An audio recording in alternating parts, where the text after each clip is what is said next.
The following is a special presentation of the World Baseball Classic. To the morning track, gone!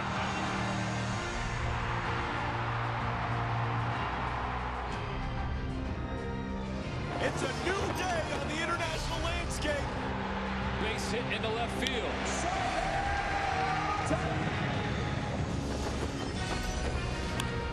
Diving catch, wow!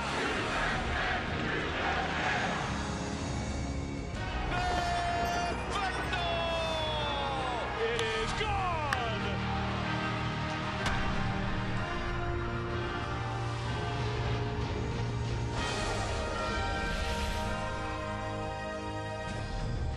Two nights ago at Taichung Intercontinental Baseball Stadium here on the island of Taiwan, over 15,500 fans jammed this ballpark, and tonight we are anticipating even more for a matchup that means a lot to these two teams. Italy, coming off its first win in the 2023 World Baseball Classic a night ago, takes on the host team, Chinese Taipei. Here are the up-to-the-minute standings in Pool A. The Netherlands leading this group right now, 2-0. An off day today for the Kingdom squad. And right behind that club, a 1-0 start for Italy, with an impressive win last night over Cuba in extra innings. Hi, everybody. Live from Taichung's Intercontinental Baseball Stadium alongside former Major Leaguer and two-time World Baseball Classic Team Australia pitcher Ryan Rowland-Smith.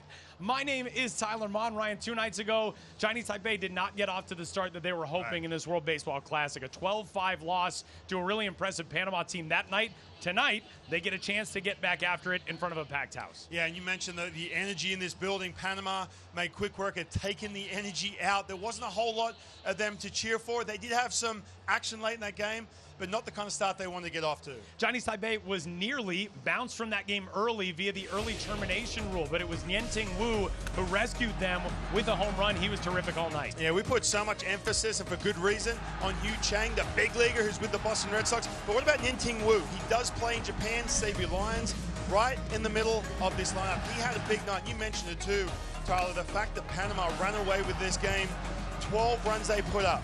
But this guy gave this crowd something to cheer for late. He's a big weapon in the middle of that lineup. And here's the scouting report for Nianting Wu. Not only that, but you hope if you're a Chinese Taipei supporter that engendered some momentum moving into game number 2. And with game number 2 here tonight, this team goes against an Italy squad that last night blew a 2-run lead, but rallied to save that game. It's 4 straight games in the World Baseball Classic with a blown lead. They flipped the script, didn't lose this one like they did with the first 3. Yeah, it's pretty fascinating, and this is something Cuba had. Good starting pitcher. Roland Elias was brilliant. But one thing to notice as this game was going on, a lot of hits and hitting good velocity too.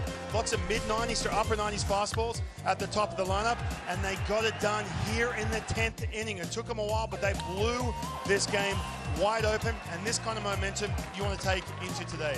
6-3 win last night over that Cuba squad, and you look at Mike Piazza leading this team. One thing about Italy, they start strong traditionally in classics, 4-1 in opening games, but they have not had a lot of success in those second games. So avoiding a letdown is the crucial thing here tonight. We are so excited for upwards of 20,000 in this ballpark here this evening as Chinese Taipei plays host to Italy on night number 3 of the World Baseball Classics Pool A group from Taichung Intercontinental Baseball Stadium. You hear this crowd behind us. Lineups, first pitch coming up from Taichung.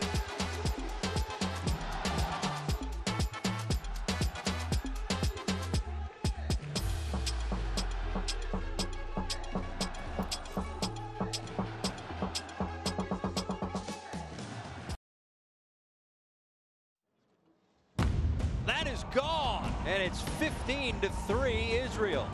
Swing and a miss, strike 3. Bases loaded, nobody out. Misses outside, and now they will score the game-winning run on a walk. High and deep and gone! And it gives Korea a 3-run lead here in the 10th. 6 years ago, an extremely undermanned Chinese Taipei team put together an extraordinarily disappointing run in its opening round in Korea's capital, Seoul. And 6 years later, a fully manned Chinese Taipei team squandered an opportunity on night number 1 of this World Baseball Classic opening round in front of home fans in a 12-5 loss to Panama. Tonight, get a chance to press the reset button after the off day yesterday, and Chinese Taipei looks for win number 1 of this 2023 Classic against Italy. Back inside Taichung's Intercontinental Baseball Stadium, everybody, alongside Ryan Roland Smith. My name is Tyler Munn.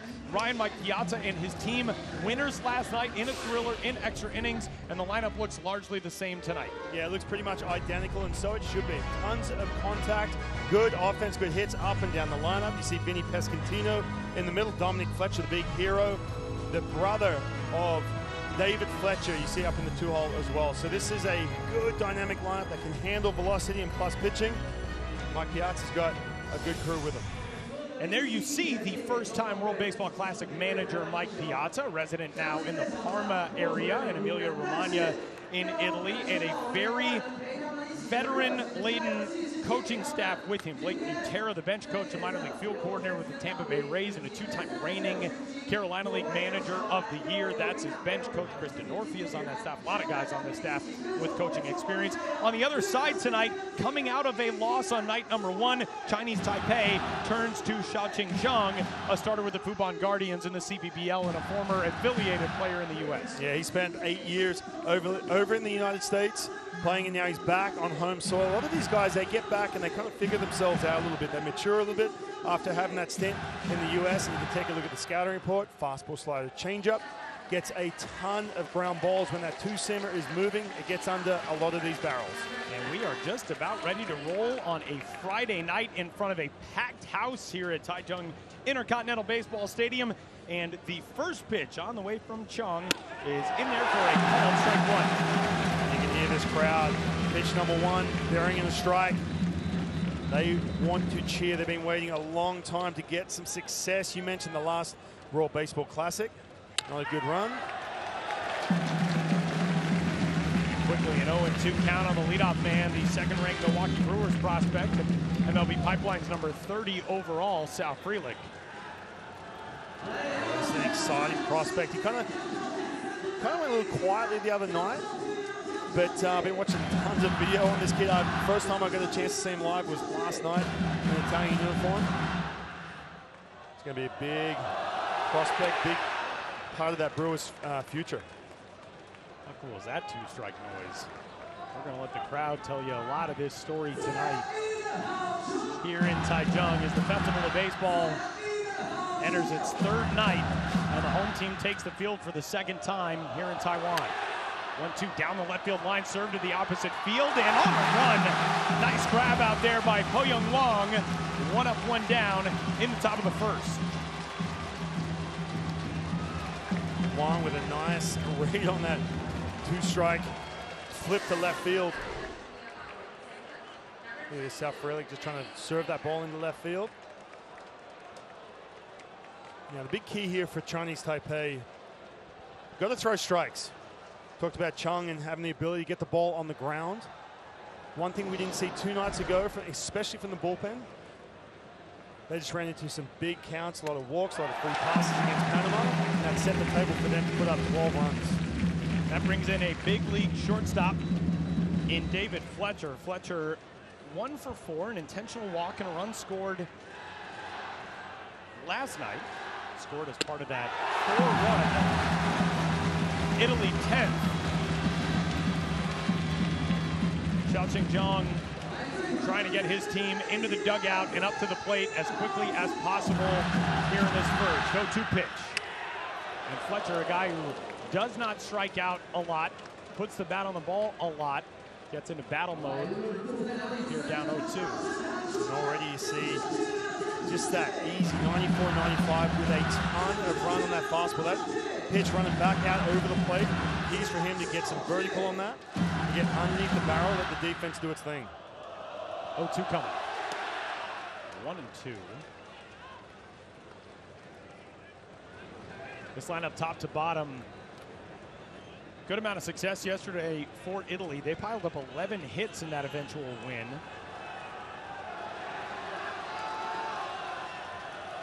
One, two. We talk about the run on the outside part of the plate. What about the run going in on the hands of David Fletcher? Another look at it. It's a 4-seamer too. It just goes to show. In on the handle.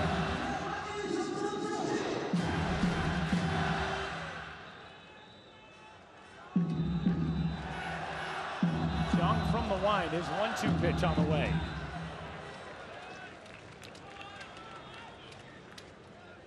David Fletcher, one of the hardest guys, essentially in Major League Baseball, to strike out. Makes a lot of contact, but he is so tough when he gets behind the count.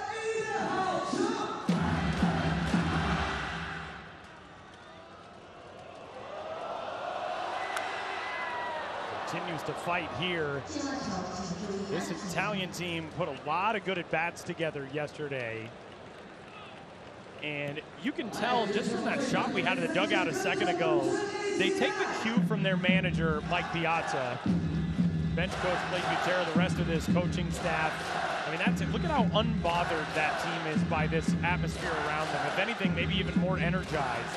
That's a big breath, big exhale from Mike Piazza. He's feeling it a little bit.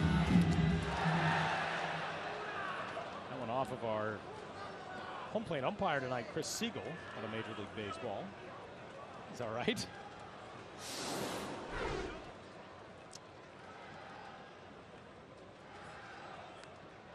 Chest protector.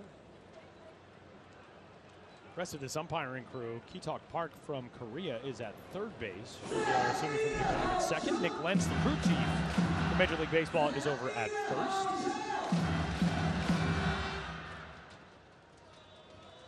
David Fletcher awaits another 2-2 pitch on the way to him. And he lifts it in the air, out to center. 2 gone. Well, so far, they've been introducing us to the outfield with flyouts to left-hand center. Po Young Wong in left. Chi-Chen Chen making the catch in center on the last one. Yeah, we talked about David Fletcher being tough to strike out. But again, Chung, got to get the ball on the ground. That's his weapon, that big 2-seamer into this infield. See Sung-Chi Chang at second base. Nin-Ting Wu having a big offensive night here on opening night. And the big leaguer over there at first base, Yu Chang. And another big leaguer with an emphasis on big, the hulking left-handed hitting Kansas City Royals first baseman, Vinny Pasquantino, takes ball 1. Pasquantino, good numbers in that first game, and everything he got the bat to was hit extremely hard. We talked about some of the plate discipline and walking more than he strikes out. That's a trend he's had up through the minor league system, and then to do that in the big leagues is impressive. But you mentioned the exit velo. Man, everything was stung, and you get a chance to watch him take batting practice. It's impressive. 1-1 there for a called strike. Zhao Qingzhong aiming to retire this Italy side, 3 up, 3 down. Look at that list. Look at the names there that Vinny Pasquantino finds himself in company with.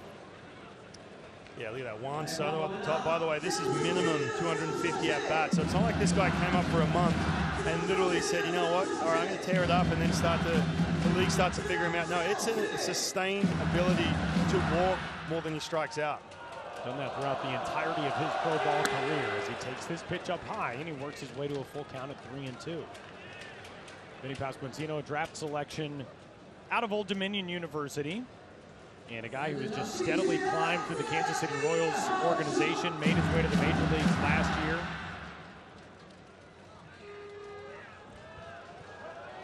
3-2 pitch on the way to him.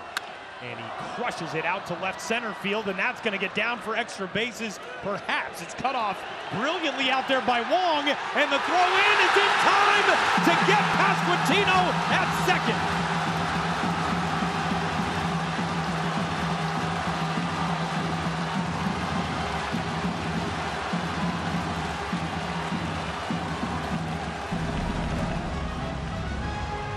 Italy gone in order. Chinese Taipei coming up.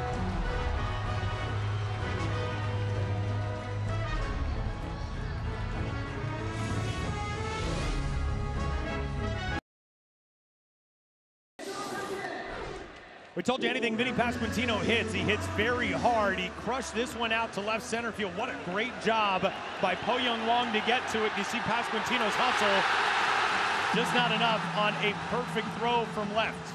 Yeah, I think with this, you see Wong moving to his left, able to cut that ball down. That was the key. I think Vinny Pasquantino initially thought that ball may have gotten past him, and then just not respecting that arm out there in left field. There's a reason Po Young Wong has been nicknamed the Great King here in Taiwan. And as we head to the bottom of the first inning, we get a look at the right-handed starting pitcher for Italy and Mike Piazza tonight. It's a former second-round draft pick, Ryan Castellani. Yeah, and this is the guy who has gotten to the major leagues, was a big prospect on a lot of different lists, but just unable to execute, get it done once he's gotten up there and stay at the major league level. First pitch is shot out to shortstop. First pitch swinging goes Chung Cha-Chung, and he is retired for out number one in the bottom of the first inning. Here is the starting lineup as announced by Yue Ping Lin, the manager for Chinese Taipei. Chung already retired. Li Lin steps into the batter's box to DH. Yeah, Li Lin, a big name here, big fan favorite. Yu Chang, obviously the major leaguer. He just signed with the Boston Red Sox back in February. And the guy who had the biggest night, hoping to carry that momentum over, hitting fifth, Ning-Ting Wu. Castellani, one pitch, one out. As the music starts from the horn section out on the concourse behind the Chinese Taipei dugout on the first side. We'll let you listen in to this atmosphere here in Taichung.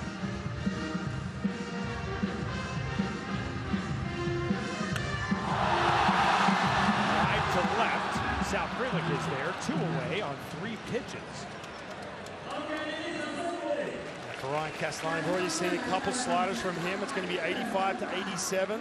He's 6'4", but he has that low 3/4 arm slot. One thing he's been working on this winter up a drive line in Seattle is pitching up in the strike zone. This has been a big key for him. One thing that's a big prevalence now in the States with scouting is that vertical approach angle. And not to geek out too much, Tyler, but basically the way the ball, when the ball crosses home plate. So having that big 6'4" frame, but you see there, he's got that low arm slot. He's trying to generate more swings and misses. So when he pitches up in the strike zone, it's flatter, and he gets above the barrel. Ryan Castellani, as you noted, went to drive-line baseball in the Seattle area to work on some things. And that release point, I talked with Toby Nagel, who worked with Ryan Castellani. For a guy who is listed at 6'4", the release point is around 5'8" or 5'9". It's very low for that big frame. Right, and the old school way of thinking about that is to try and create tilt, but no pitcher is ever built the same. And so when you look at that, and you know, they obviously identify some of these characteristics, the way the ball comes out, obviously the release height, the release side, that's a big factor, the extension you get. And so one thing with him, he's going to be 50-50, fastball slider, he's got a ton of movement, but the pitch metrics, the way the ball behaves out of that release point, it's a weapon for him to pitch up in the strike zone a little bit more. Plus, giving him a chance to kind of just let it eat, get that velocity up to 95, 96 again, like when he was a prospect. I actually have the numbers wrong. Major league average is about 5'8" to 5'9". Ryan Castellani at 6'4", his release point is about 5'2". So even more pronounced, it comes in tight on Yue Lin.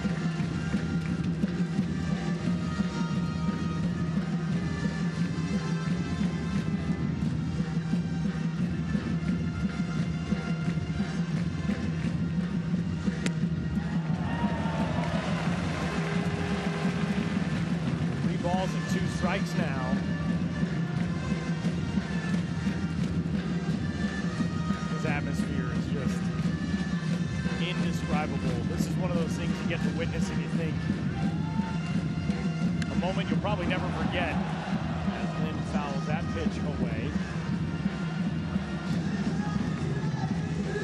And this is a baseball destination too, make no mistake about it. This is group of fans that they follow Major League Baseball heavily. They follow obviously the CPBL. They follow their favorite players in Japan. Lin, big drive, deep to right, gone!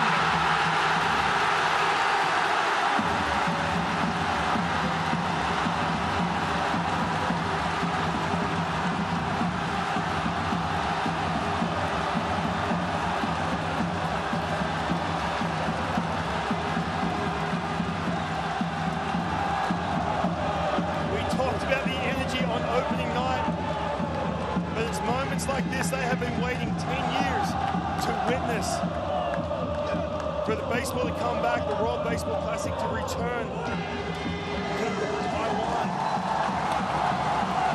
Hanging slider, and Li Lin absolutely crushed it. If you don't have goosebumps watching that moment, I am not sure that you are capable of feeling human emotion, as Wei Lin with a titanic solo shot to give his team the 1-0 lead. We talked about how the ball travels here to right field. Absolute no doubt. It doesn't wind, assisted, affected, doesn't matter. That ball was crushed. The liner to center field will get past Ben DeLuzio, and here goes Yu Chang, who can run for a while, and he's got a double. That thing just took off on Ben DeLuzio on an angle probably difficult to read with how hard it was hit especially, and Chang into second.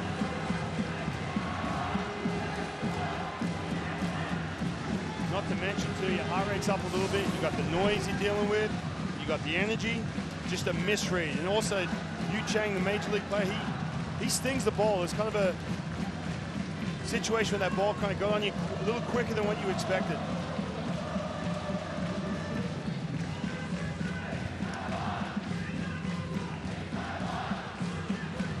That is the second straight night with a misplay out in center for Ben DeLuzio.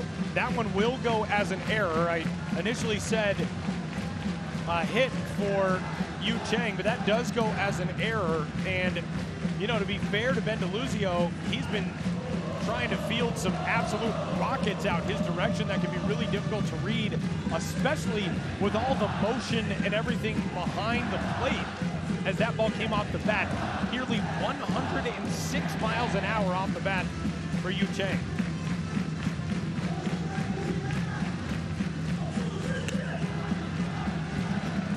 Chinese Taipei, you have to use this momentum early. We talked about him getting down against Panama that first night. Just keep the line moving.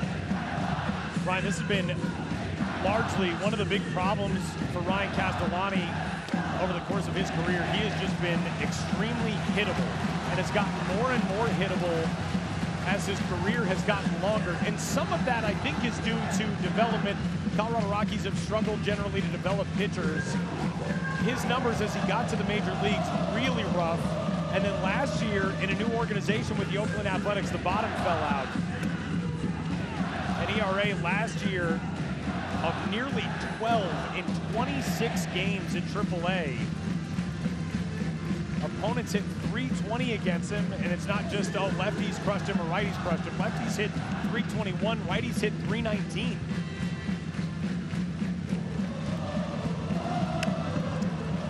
Yeah, I mean, you look on paper, 6'4" frame, mid-90s fastball. He has that prospect status, tons of movement on the ball as well.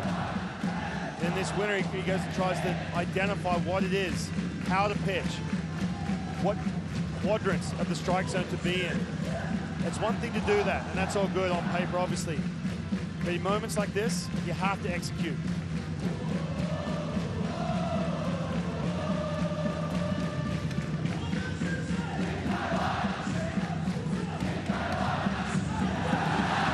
And now he hits a man. The scary thing here for Italy is that the longer this inning goes, the more this Chinese Taipei team smells blood in the water. And if you can jump on Ryan Castellani and add 1 or 2 or 3 more in this inning, the floodgates start to open for a really talented lineup that was held in check by Panama 2 nights ago. Yeah, and for Team Italy as well, you have to start digging into that bullpen. We know they don't have any days in between here. to calm Brian Castellani down just a little bit. If you're trying to stall this crowd out, good luck. Man, not going to stop. This is a mound visit. Listen to this noise during a mound visit.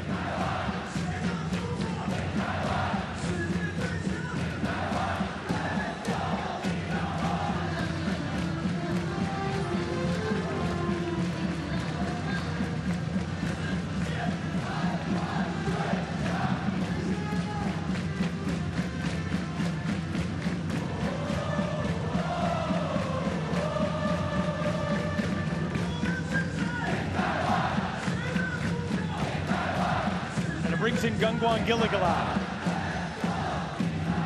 And he ambushes the first pitch and lifts it to left. Frelick is there, inning over. A big time out for Italy's starter Castellani, who limits the damage to just one.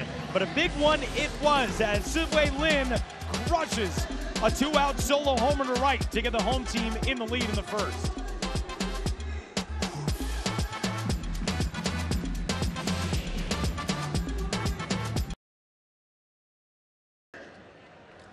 Top of the second inning back at Taichung Intercontinental Baseball Stadium alongside former Major Leaguer and Team Australia pitcher Ryan Roland Smith. My name is Simon Ma, and Ryan, a 1-0 lead for Chinese Taipei after one. And for Italy right now, you feel okay. I think that you limited damage. Now you got to try to settle in, put an inning together. Only sent the minimum to the plate last inning, and Dominic Fletcher, who had a terrific game last night, he'll lead things off. Yeah, so that base running mistake from big Vinny Pascantino. You look at it in the first inning, you're like, no sweat, we're good. But when they start to mount up, we saw that from Team Cuba, that could have cost them big in that first game today. It's one of those things you just have to settle in, continue to make hard contact. Pulling the string, Xiaoqing Zhang gets ahead 0-2. Dominic Fletcher, the Arizona Diamondbacks prospect. Batting 2 spots behind his brother, David, today. He takes ball 1 there. Last night he was 2 spots ahead of his brother in the lineup. One thing to keep an eye on as well, Chung, if Chinese Taipei decide to try and keep him under the 50-pitch threshold. Yes, he's starting this game, but he is, first of all, he looks good. He's one of their best pitchers. Maybe it's the situation, but they want to keep him intact for later on. And a single crack to right as Dominic Fletcher continues his stellar start to the 2023 Classic, and he's aboard with a leadoff single in the second. D-backs prospect. You know, you see the snide comments on social media about, oh, his last name's Fletcher, how can he be Italian? Well, his mom, Fernanda, she grew up in Florence. Dominic and David got to go to Florence this year as part of the Italian Baseball Federation's Mission Classic trip, in which over half of this roster traveled to Italy to meet with Mike Piazza and some members of the FIBS staff, the Italian Baseball Softball Federation. They went to Florence and met some family. They still speak Italian, these two brothers. Their mom taught them Italian as kids.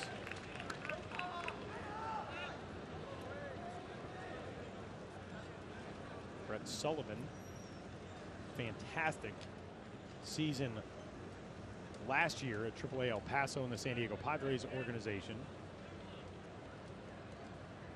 Drove in a run last night in that 6-3 extra innings win. Italy over Cuba. Yeah, one thing that impressed me about Team Italy was the ability to make contact on plus velocity up in the strike zone. It's tough to do. That man right there, Dominic Fletcher, had some good hard contact last time out against Elias, Moinello, some of these pitchers from Cuba, 95s, 96s. These two guys have seen each other in pro ball. Xiaoqing Zhang, former 8-year minor leaguer, 9-year affiliated signee, originally inking a deal with Cleveland back in 2011. Returned to the CPBL, pitching most recently for the Fubon Guardians. 2022 season, 22 starts for Zhang. 5-12 record, 4.70 ERA. There you see the numbers in the minors. He reached AAA, never made the big leagues.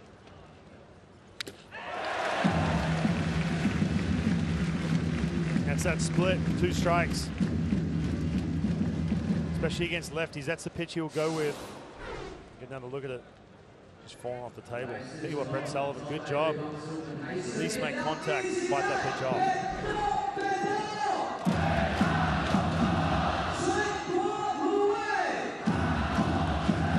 Dominic Fletcher aboard on the leadoff single. Sullivan on 1-2. Got all of that, but the kick is too early.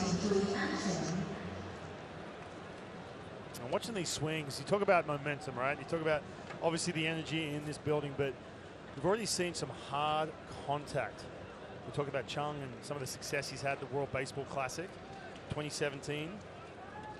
He's got good stuff, obviously mid-90s fastball with movement. But this Italian team continue to make good contact deep in counts.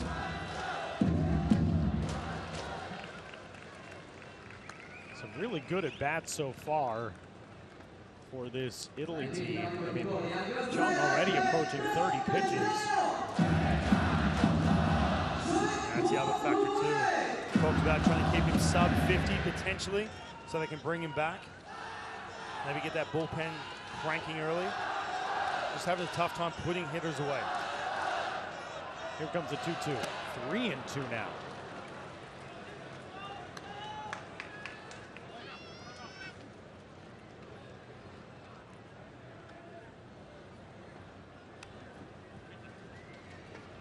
The on-deck circle, the designated hitter, Vito Frischia.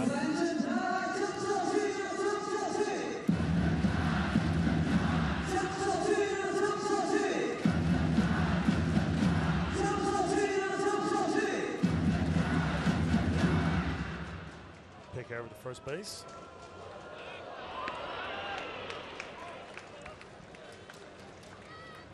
Nostradamus. Up here. You see the bullpen getting ready, and that's just to my point, maybe trying to keep him alive and good so he can pitch another game. If he can get deep enough. Bullpen already going. Double barrel here in the second. And the big leaguer, one of those two, as they pop up left side with the runner moving. This is a long run for everybody, and that's a fair ball. And that is great base running by Dominic Fletcher, who went about 3/4 of the way to second base, knowing that that ball may fall in fair territory, and it turns into a loop single for Brett Sullivan, first and second to start the second. Yeah, not the best contact, but let's not forget he's got 2 strikes, fouled off a lot of pitches. Pitch count's already at 30. And we know about the bullpen from Chinese Taipei. We saw it that first night, struggling to throw strikes. Charlie, you talked about the base running. This plays such a factor. We talk about the miscues. Look at this, just sticks around. Easily getting to second base. I think a lot of base runners probably panic in that spot. You're off with the pitch, then you look up the balls in the air. A lot of guys will immediately just put on the brakes and start back. That's a good job by Dominic Fletcher. Getting into scoring position at second base.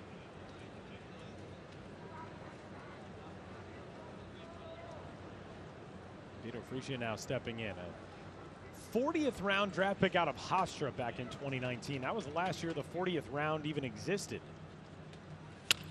And he hoops one down the right field line. That's going to slice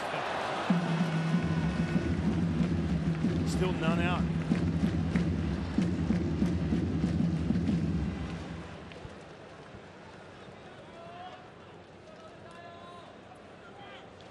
Vito is not a first-time player with this Italy team. He was on the roster for the 2021 European Championships, and that was Mike Piazza's first tour as manager with this squad.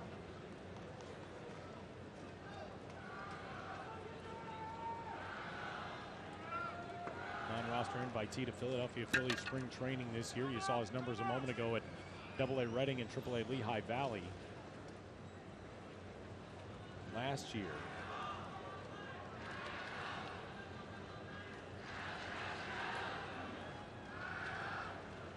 Big frame for that 6'3", 225 catcher slash first baseman slash outfielder. He's in the lineup as the DH tonight, as Antoine Gilligan was out for a word with his starter Chung.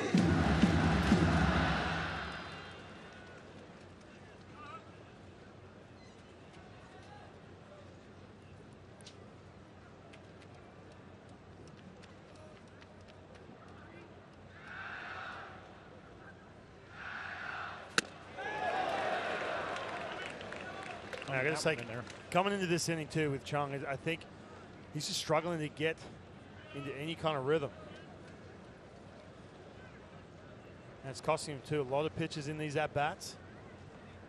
Trying on the same page. His catcher, Gilly Galau.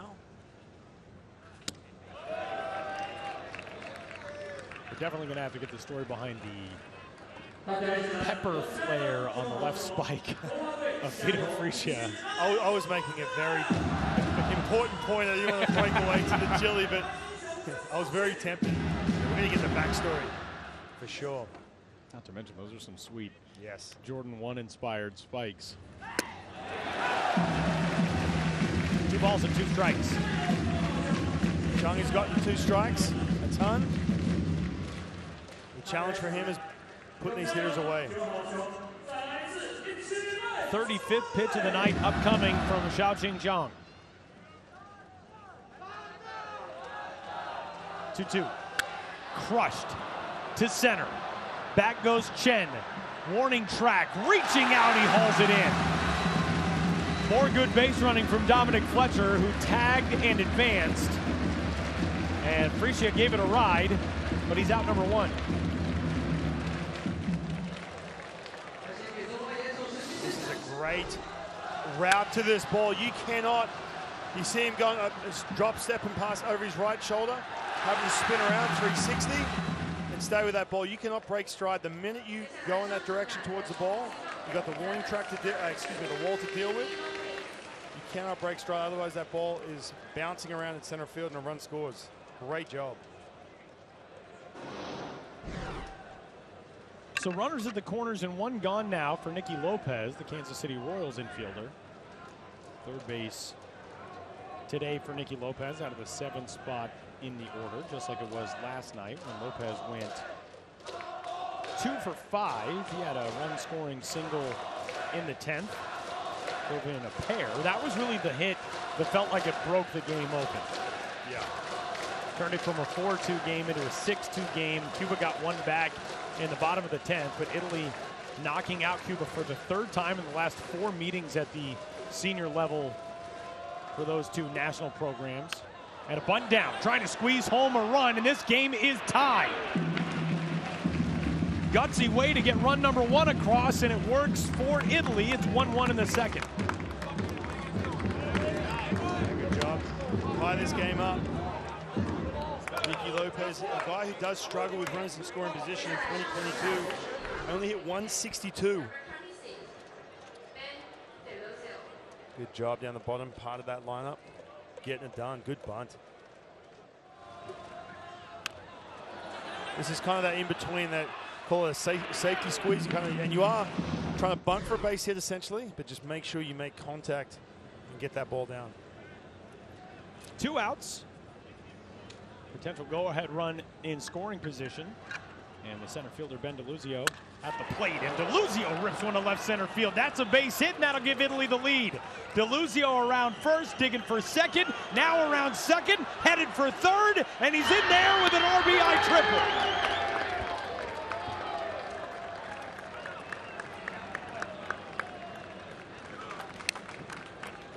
You're a pin drop in this building.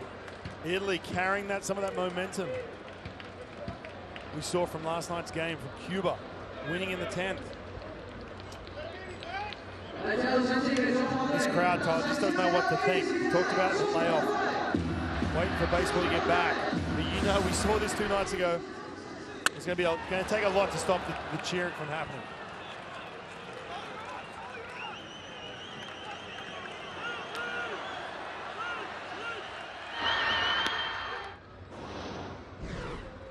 So 2 outs. DeLuzio now 90 feet away. First pitch there for a strike to the 9-hole hitter, Miles Mastrobuoni. And you can talk about the base runners scoring on this play, but what about the hustler straight out of the box? And then right around here, you start to smell, you know what? I can get that third base.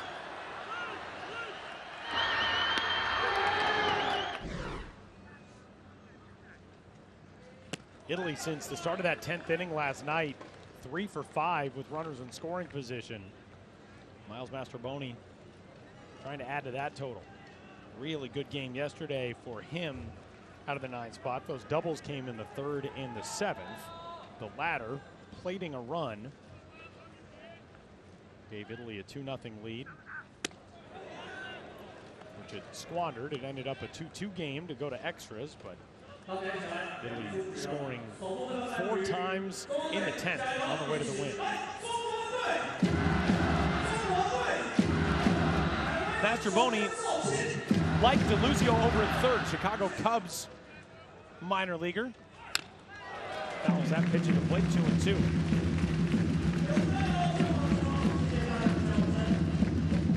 Miles, a 2016 14th round pick out of the University of Nevada by the Tampa Bay Rays. And look at those numbers last year with AAA Durham in the International League. That's getting it done. That's well-rounded too. Look at the average, obviously top 5. And you got the combination with that on base percentage. 152 hits last year. And he's gone for out number 3. So Chong comes back to get the out, but the safety squeeze and the RBI triple by Ben DeLuzio give Italy its first lead of the night through 1.5.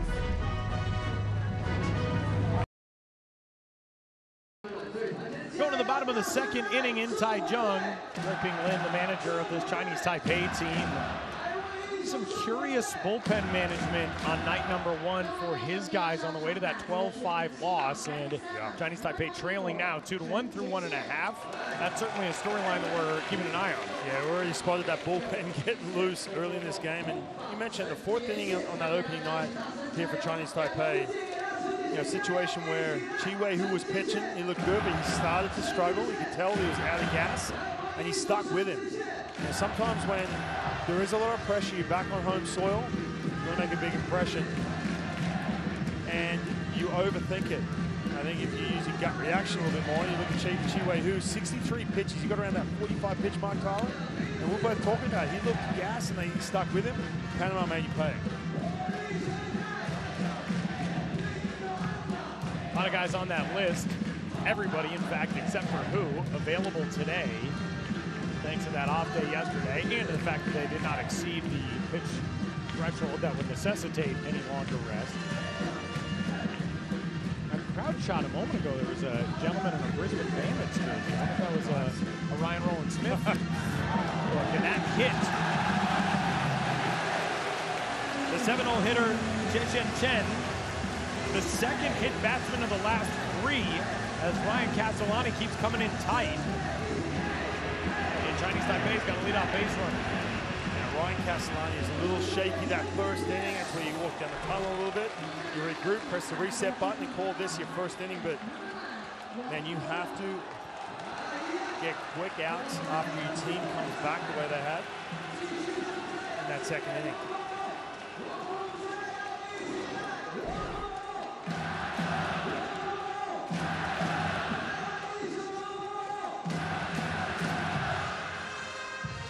Fan favorite Po Young Wong. Here's another look at the hit by pitch. Yeah, for Castellani, we talked about that low 3/4 arm slide. He is missing left and right, especially on that slider as well.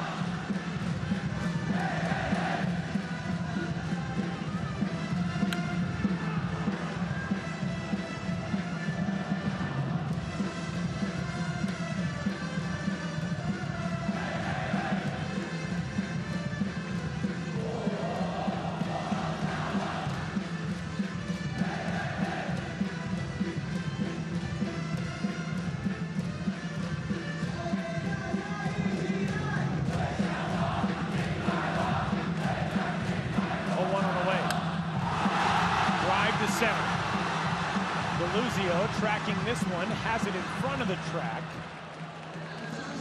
and 1 out in the 2nd.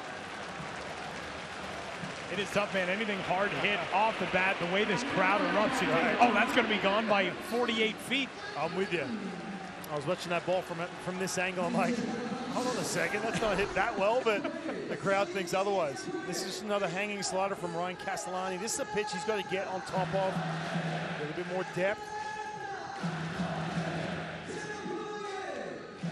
Staying a little too horizontal right now. Got to the warning track.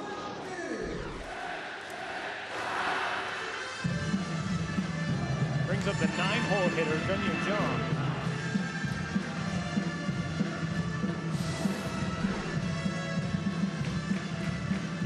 Missed it by that much.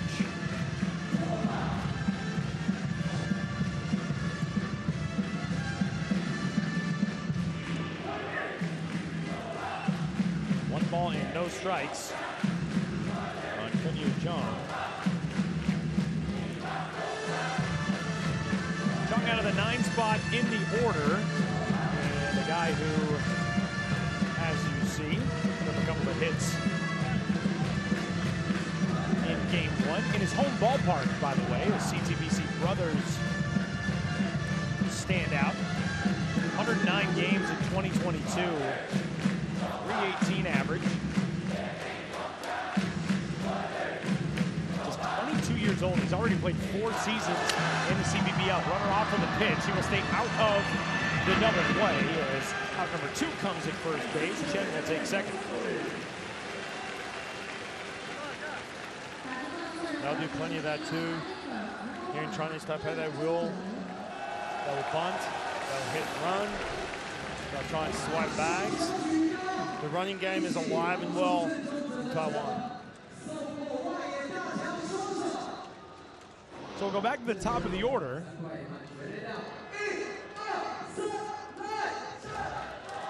Sung Chit Chung will take his second at bat of the night. Pitch number 30 from Ryan Castellani on the way. Ball 1.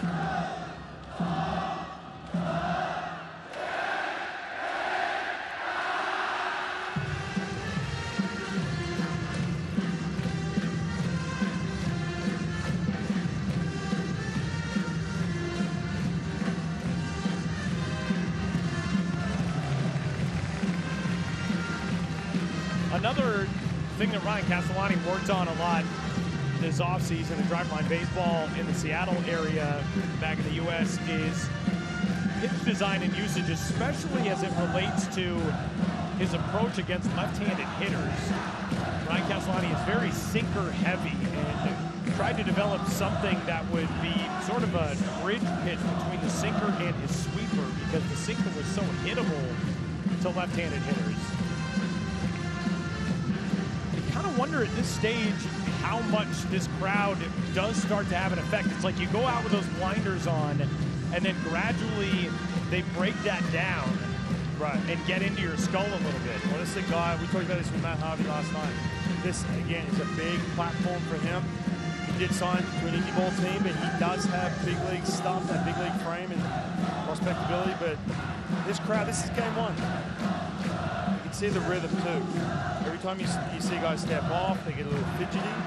They're trying to settle in. You just simply don't have time to do that in this ball play. 2-0. 3-0. You see Mike Piazza say, hey, be smart. In other words, look, this is the next Hall of Fame catcher. Knowing that you have that open base with 2 out. Don't serve up anything middle of the plate. Pitch. Moved in there on 3-0. You know, Tyler, the other thing too to consider as well, in the US, you're not used to pitching with music or sounds behind you when it comes to, you know, any kind of, anything like this, put it that way. Right side, not past the dive of Pasquantino and on into right. Rounding third base is Chen, and this game is tied up.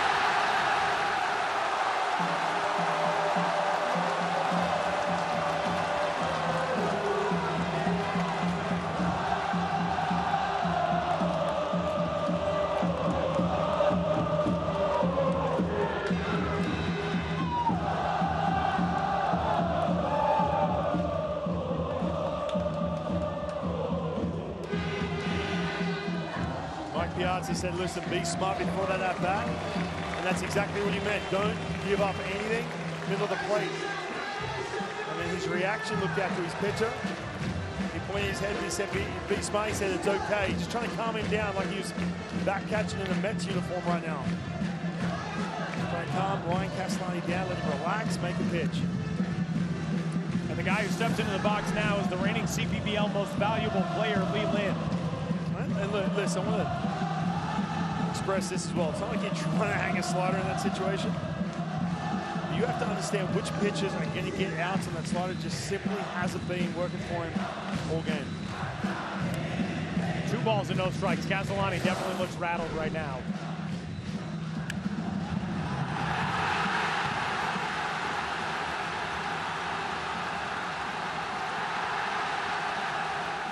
And how could you not be when that tidal wave of noise crashes over you?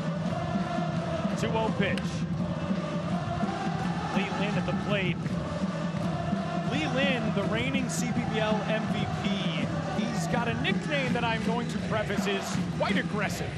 But his nickname in the CPBL is the Nuclear Warhead. And that's just how these fans see his energy, see what he brings to the plate, see how dynamic he is as a player. Hitters count at 2-1. Last year, Triple Crown winner. The only other Taiwanese Triple Crown winner in CPBL history is on this roster as well. That's Po Young Long, the left fielder, batting out of the 8th spot. 3-time Taiwan Series champion. Goes after the 2-1 and spoils it into the screen, 2-2. Still no one getting ready in that Italian bullpen. It's all you.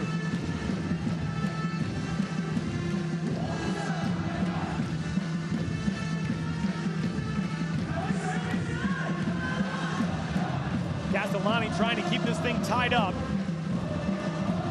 2-2 pitch, runner off, and a fly ball down the right field line that will go foul and will get out of play.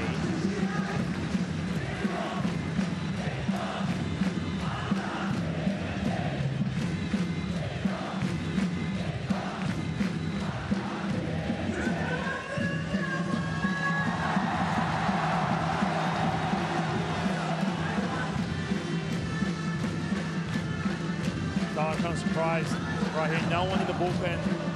Still, an Italian bullpen getting loose. It's on him. It's time for him to make some pitches.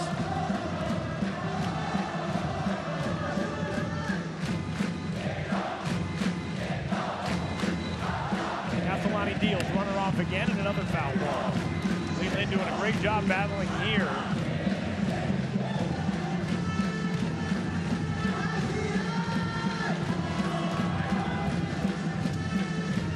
At bats get long when you cannot land that best secondary pitch, and that being his slider. You just cannot get on top of that pitch.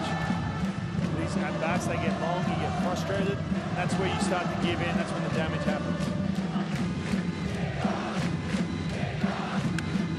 2-1 on the ground, and it eats up Pasquantino. First to third goes Chung, and it is runners at the corners with 2 outs. Vinny Pasquantino normally so sure-handed at first base, and that thing I think just stayed down when he was anticipating a bigger hop. And Lin is on with his first hit.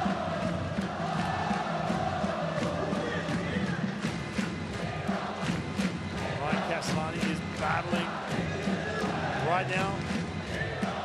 A lot of ground balls, but just too much plate. Talked about that slider just not being a weapon. You mentioned Vinny Pasquantino kind of reacted, like you said, Ty. Looked like he was waiting for a bigger hop.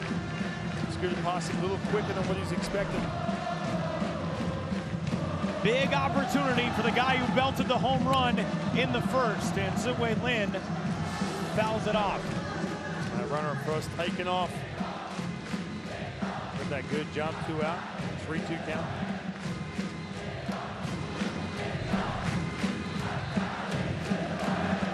Oh, and 1 on Lin.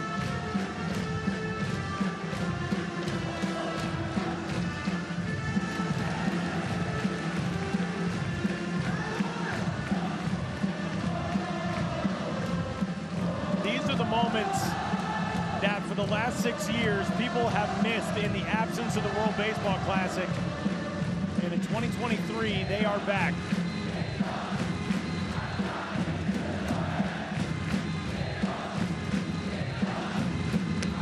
1-1 there for a strike. That is ruled an error on Vinny Pasquantino.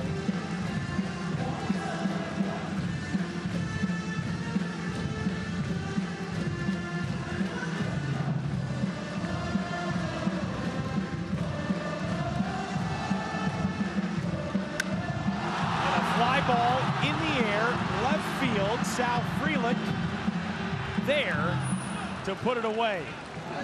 Chinese Taipei able to draw even again. And this game, 2-2 as we go to the third in Taichung.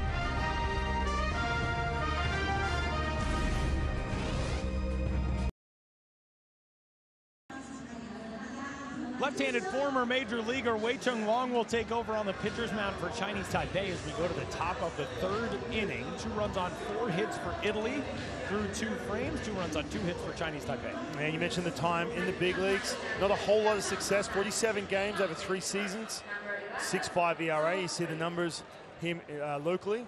He's a 2-pitch guy. Occasional changeup, fastball, slider.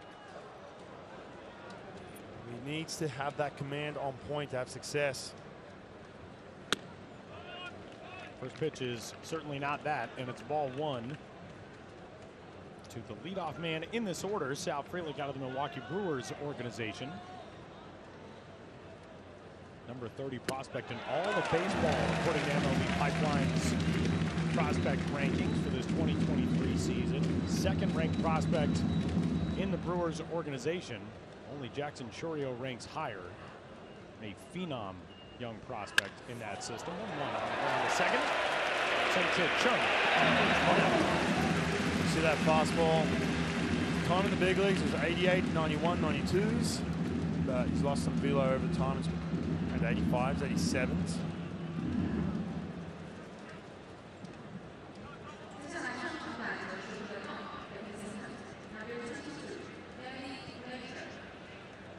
So with 1 gone, it brings up David Fletcher.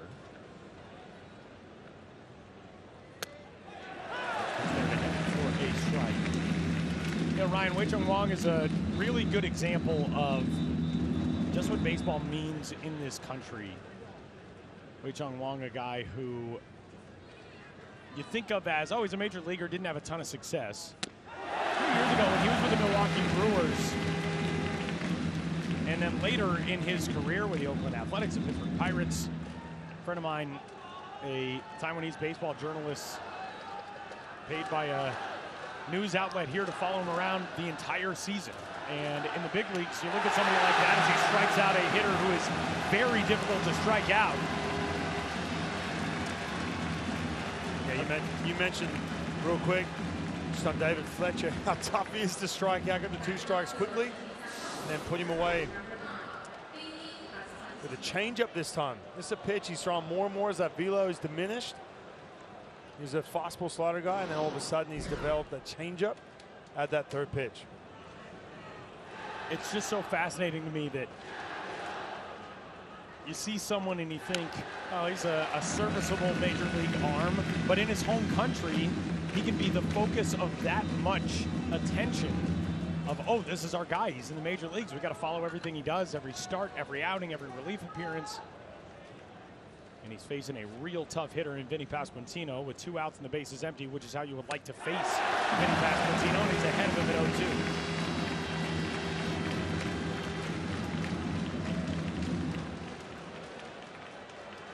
0-2. Pasquantino, a single to left in the 1st inning. He was thrown out trying to stretch that to a double. That ended the 1st. Wong kicks and deals the 0-2, and a bouncing ball out to second. 1, 2, 3, inning over.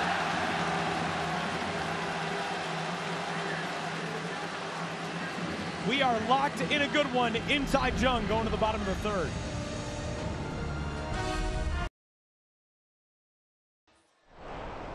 Leadoff man for Chinese Taipei in the bottom of the 3rd inning is Yu Cheng, a guy who's become a very familiar name to Major League Baseball fans across the country. Originally signed by Cleveland back in 2013. 2-time minor league all-star, a 2018 Arizona Fall League selection, and a guy who was a top 10 organizational prospect just a couple of years ago, and now currently in the Boston Red Sox organization. And Cheng will be the first man in to face big league free agent Joe Biagini. Yeah, you see the athleticism from Yu Chang. Makes high contact, can run. He's facing fellow big leaguer in Joe Biagini, the new pitcher. This is 2022 in AAA. Last time he was in the major leagues, only 6 seasons was 2021. But these are the numbers: 346, 30 games, only 5 starts. The big thing with Joe Biagini, came up to be a starter, but then transitioned to that bullpen. Trying to get back to that level.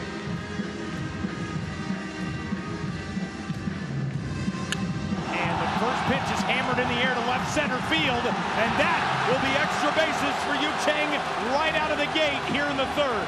Leadoff double.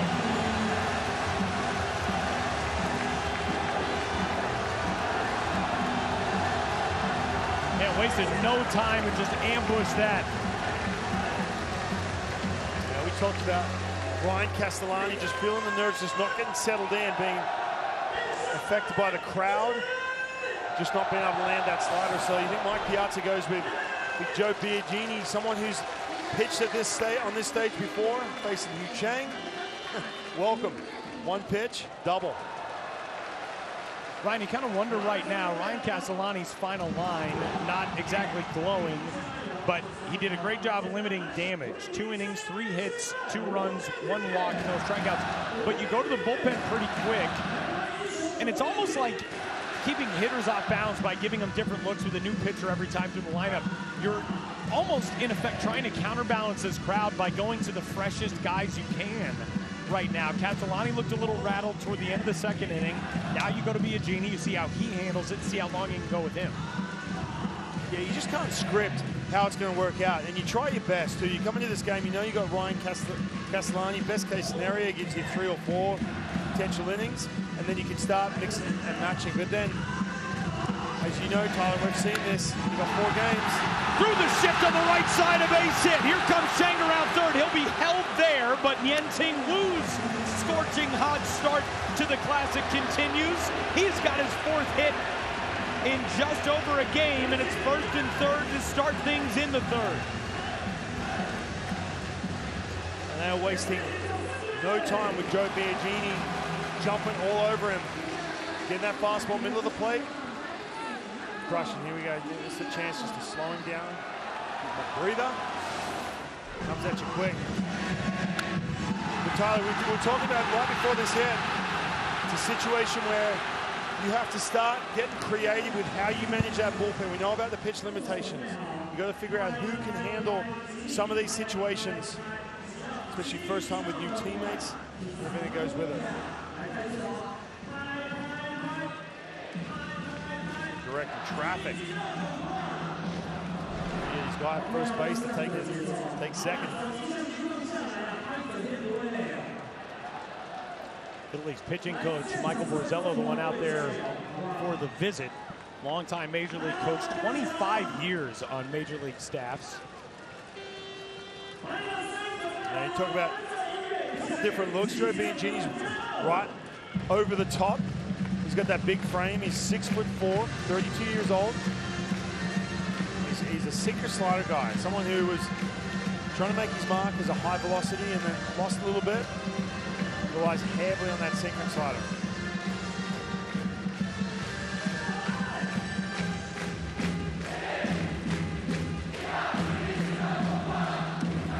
There's that slider right there.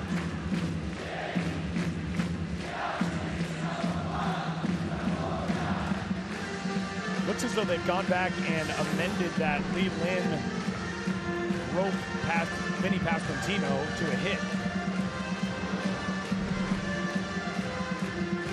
Which means that the top 5 hitters in this Chinese Taipei lineup now all have at least 1 hit. They initially showed 2 Italy errors, now 1 and 5 Chinese Taipei knocks. Gilligalau with the fly out to left field that ended the first inning. Big opportunity for him here. 0-1 in the air, shallow center, medium depth center. DeLuzio camps out behind it, and everybody will hold. That's a big out. Just to try and settle in. More than anything, obviously, when you get the first out of the inning, just to be able to take a breath and say, okay, I'll get that first one. Let's keep going. Let's land that slider. Let's get that good command on that fastball.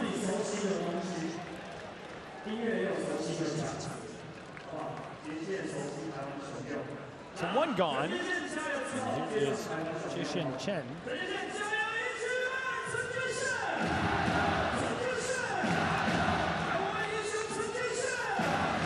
Chen, the leadoff hit by pitch in the second inning. He scored the game-tying run on the RBI single by Sung Che Chen.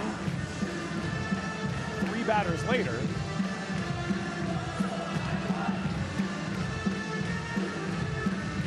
This is one fan dance I think I could do. Oh, you can nail this for sure. There's a lot of them I'm like, no chance, but I think I can handle this one. Squares to show bunt and maybe looking to return the favor of that safety squeeze that plated Italy's second run of the game, first run of the game.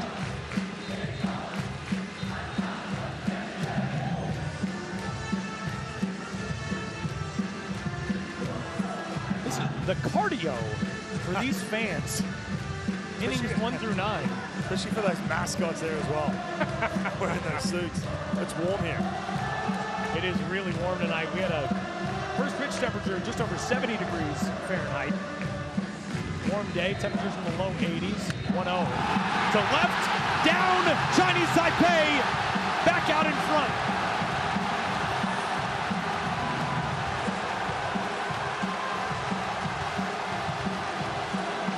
It's a completely different team than what we saw in that first night.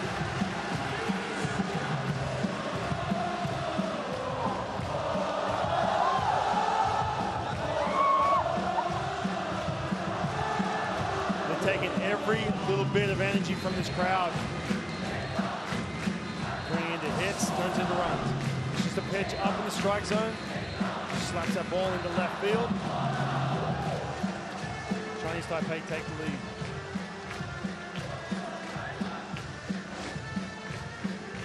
First and second now, and the first pitch is down to Po Young Wong. Look at this emotion from these guys. I mean, this, like you said, this just feels completely different. The confidence from this team right now is through the roof.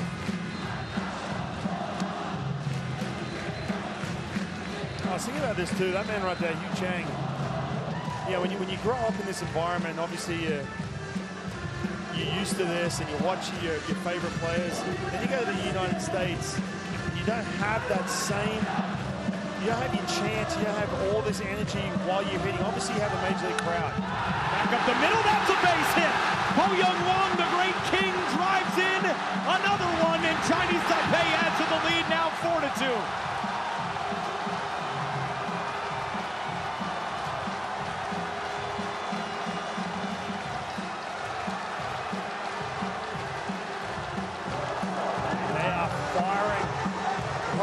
Over in that first base dugout. This Italy pitching just has no answers. And that is going to be the end of the night for Joe Biagini. Already 2 home for Chinese Taipei in the third. Pitching change to come.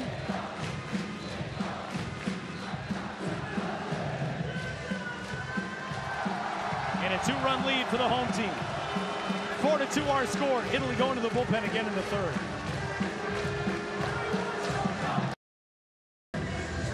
We're in the bottom of the third inning and already 7 hits for Chinese Taipei. 4 runs on the board, runners at first and second, and this was just a moment ago. Po Young Wong coming through. And the hits keep coming. Getting a lot of pitches to hit. Team Italy just having no answers. We talked about it from last night till tonight. The crowd's into it. But now all of a sudden, this Chinese Taipei is living off of that energy.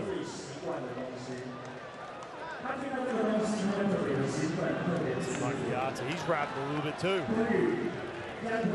That's why last night's win was so massive for this Italy team, because you get that win, you know that you're drawing a tough assignment tonight. You feel a little bit better at 1-0 coming in. If you drop a game against the home team, Italy will turn right now to Stephen Woods Jr. out of the bullpen. Berg's been swinging rounder to third, and that's under Nicky Lopez. Rounding third, digging for the plate is Chun. He scores! Aggressive base running gets the job done. It's a 5-2 lead in the third.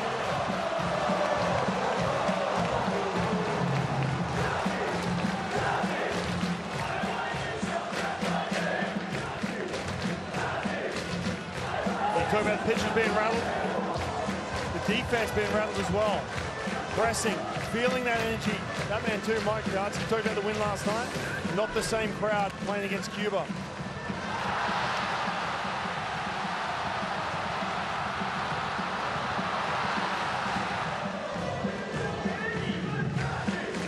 Now to the 9 spot, and a popped up bunt. Lopez there to make the play.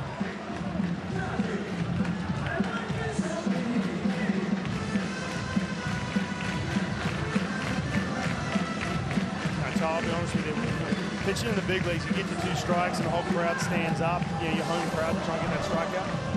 I'm not gonna lie, there'll be times where I'd step off because I just want the crowd to be quiet. I've pitched in environments like this where you just nothing you do is gonna quiet this crowd. You said one of your early international baseball memories, you're pitching in Tokyo and had that same feeling of like, can't they just be quiet? Just for a split second, let me try this pitch. It does go as an error charge to Nicky Lopez on the ball off the bat of Gunyu Chang, and now Lee Lin, who had the error on Vinny Pasquantino, changed to a hit. He's at the plate for his 3rd at bat already. Chinese Taipei, a couple of nights ago, scored 5 runs on 13 hits in 9 innings against Panama. We are in the bottom of the 3rd, 5 runs on 7 hits already for the home team. Travis letting it eat on top of that dugout.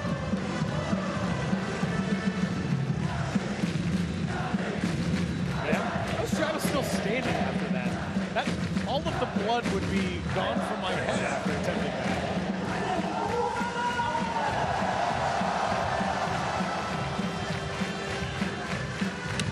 2-1. That shot to right it down. Another base hit. Long around third. No cutoff in the throw. On target from Dominic Fletcher for the final out of the inning. What a throw from right. And the D-backs prospect is able to shut down the inning by getting the out at the plate. But not before Chinese Taipei adds 3. And headed into the 4th. The home team's got a 5-2 lead.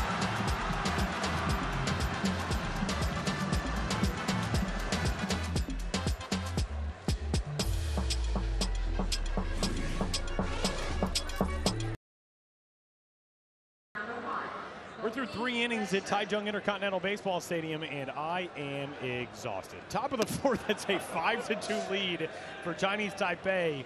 These fans have been electric since the jump tonight, and they cheered on a 3-run, 5-hit bottom of the 3rd to put their team back out in front, and Dominic Fletcher will lead things off out of the cleanup spot. Same thing he did in the 2nd inning when he kicked off a 2-run frame for Italy, and as baseball so often has a way of doing, Fletcher the one to end the inning with a great spectacular defensive play, and then he leads off the next half inning at the dish. 2-0 is there for a strike zone from the former big leaguer Wei Chung Wong. I didn't take a breath, Tyler. Tom Cooks.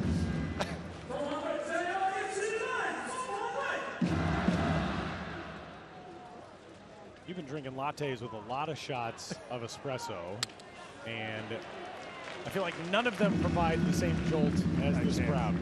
As we take a look at the Pool A standings up to the minute, Italy right now, one of the 2 unbeatens after that win last night, but think of all the different permutations based on how this game goes. If Chinese Taipei wins, we have 4 one-win teams through 3 days in this World Baseball Classic Pool A. The Netherlands sitting pretty, just watching everybody else beat up on each other. Henson Mullins' team is feeling all right about that. If Italy wins, all of a sudden you've got two 2-win teams and everybody else is in a battle. Chinese Taipei would remain winless at 0-2, and Fletcher takes the walk to get things started here in the fourth. That's what's so awesome about this format, man. And I know for some people it's, the World Baseball Classic, it's one-game matchups. That's not really baseball. We play 162 games in the regular season. We play multiple game series in the postseason, blah, blah, blah. Yeah, it's a different event, and it's great that way. And when you only get a chance to play 4 games, all of the scenarios are crazy and so much fun. And that's what we're looking at now tonight, pending the winner of this one. And we are a long way from over here in the top of the fourth. Yeah, it's one of those situations. And look, we talked about Pool A being the most evenly balanced, and is it ever? I mean, we talked about Cuba getting down 0-2, thinking to yourself, well, are they done? Are they going to have to try and avoid having that relegation if they fall at the bottom of this pool? But everyone below the Netherlands beating up on each other.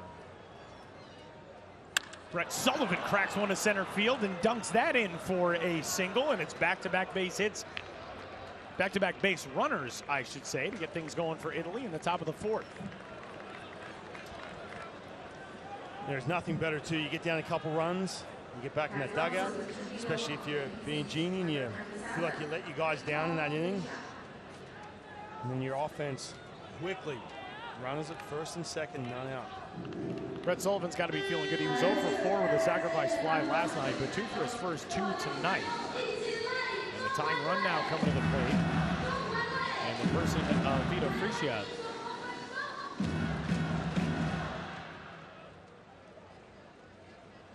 Getting a look into that first base dugout.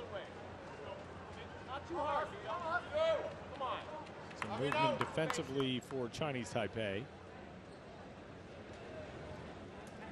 Positioning out of that dugout. And those Franklin batting gloves with the World Baseball Classic logo on them.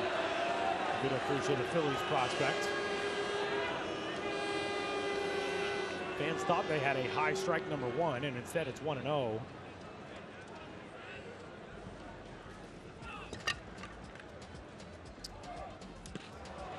pitch down.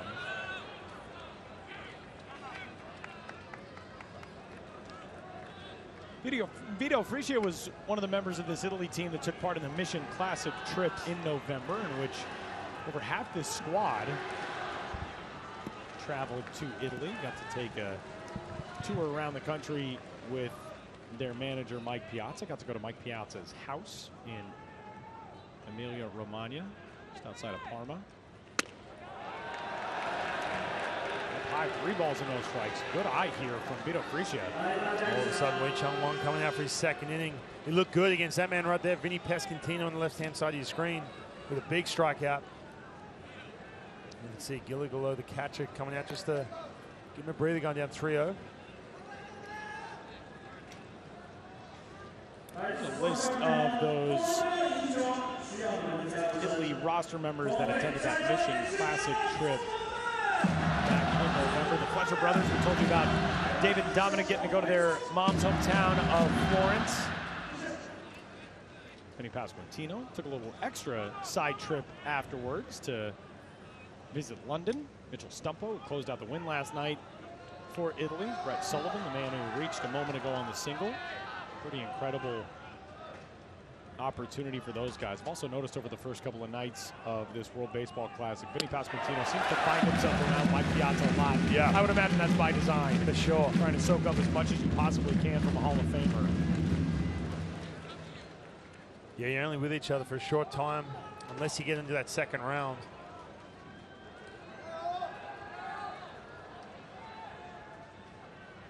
Here's the 3-1. Count goes full at 3-2. Vito Frisia, as we told you, he's one of those baseball stories you gotta love. A 40th round pick a few years ago. Didn't want to go after that pitch, but fouled it. Wei Chung-won worked his way back into this count, down 3-0, now 3-2.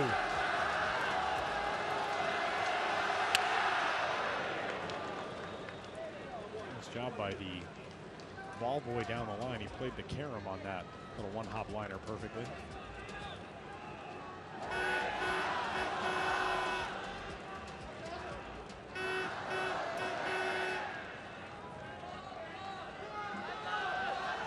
a crowd tonight here in Taichung. We're waking up for work on a Friday morning on the East Coast of the United States or anywhere else as Guan Yu Chen works in the Chinese Taipei bullpen. We got a fun one on a Friday night in Taiwan.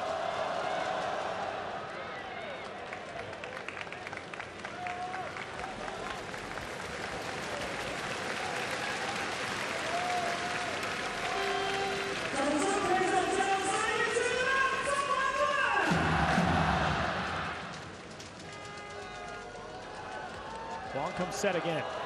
3-2 pitch. And a swing and a miss for strike out number 2.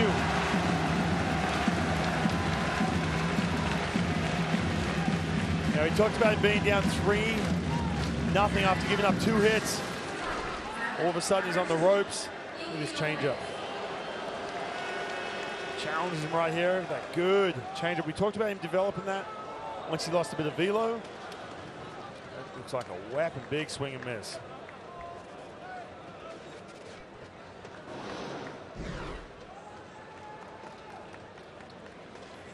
So with 1 out, that brings up Nicky Lopez, who had the safety squeeze bunt to score a run in the 2nd inning.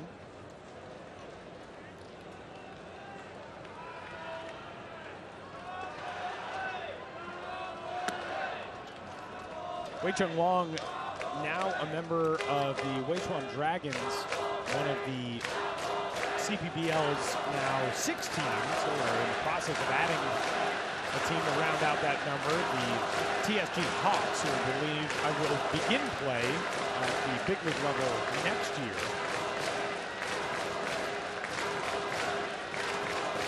That league was 4 teams for so long, 5 for a while, getting it to 6. A 1-0 pitch, skied in the air, shallow left center. That'll get down for a base hit.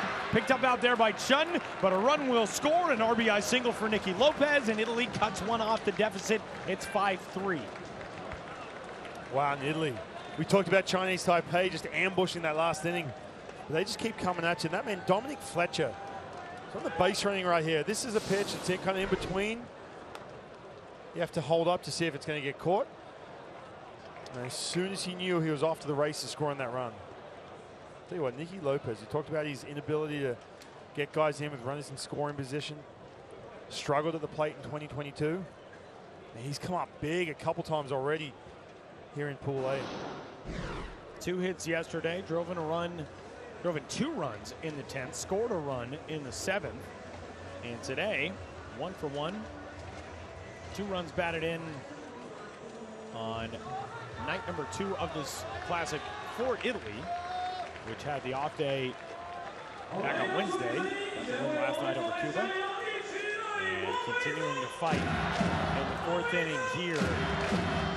Talking with Matt Harvey at breakfast today, the starting pitcher yesterday for Italy, and he said, you know, I feel like we probably have one of the best dynamics in our dugout and in our clubhouse. And he just looked down there, and even trailing this game, the energy in this ballpark, which is 99.999% behind the squad wearing the home whites, they're not panicking in that Italy dugout by any stretch. And that's from the manager on down. As D'Andaluzio had a laser beam of a triple to drive in a run his last time up. Trying to cut into the deficit a little bit more here in the 4th.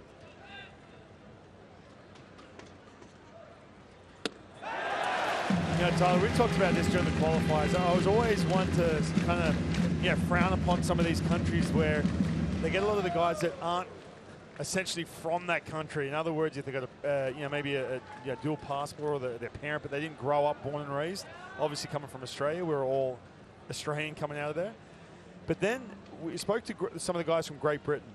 And it was fascinating because it kind of changed my thought on this and my perception, because one thing that bonded that team, because all those guys are essentially grown up in the United States, maybe a handful born in Great Britain, but the thing that brings them together is that one common denominator. They went around as a group and said, okay, what is your link to the UK, to Great Britain? What is it? And they went and shared their story and their lineage. And seeing this Italian team go to Italy this offseason and see what it's all about, what they're fighting for, why they're representing Italy. It just makes it special. It's different. You know what's going to be really interesting to watch with that Great Britain team as well in the coming years is if the Bahamas ends up splitting off and starting its own federation / team for the World Baseball Classic or high-level competition, because the talent coming out of the Bahamas, of course, spearheaded by Jazz Chisholm, is incredible. He comprised a lot of the guys on that roster as well, but that was so fascinating with Great Britain, and Italy largely the same way. There are a handful of native-born Italians on this squad. Matteo Bocci, one of the pitchers on this team. Niccolo Pinazzi, Claudio Scotti. I mean, there are a handful, but would have been more if not for some injuries. Mike Piazza told us, you know, we had some guys get banged up. We could have had up to 10 guys from Italy on this team. Didn't end up panning out that way, but Mike Piazza is so dedicated to using this group to further develop baseball in Italy, and that to me is the thing that I really took away from our conversation. This is not a token sort of thing for him. He is very invested in Italian baseball, not just baseball players donning that jersey, playing in this event, and then going on their separate ways. Mike Piazza is dedicated to youth baseball, to facilities, to the restructuring of the league, the federation's investment. Wei Chung Wong continues to deal with the base traffic. Sullivan at second, Lopez at first. 2-2 pitch on the way. It is up and away, 3-2. Yeah, these Italian hitters are so good when they're behind the count. It's impressive. Wei Chung Wong just working some deep counts at Chinese Taipei bullpen. Getting ready again. Kwan Yu Chen warming up.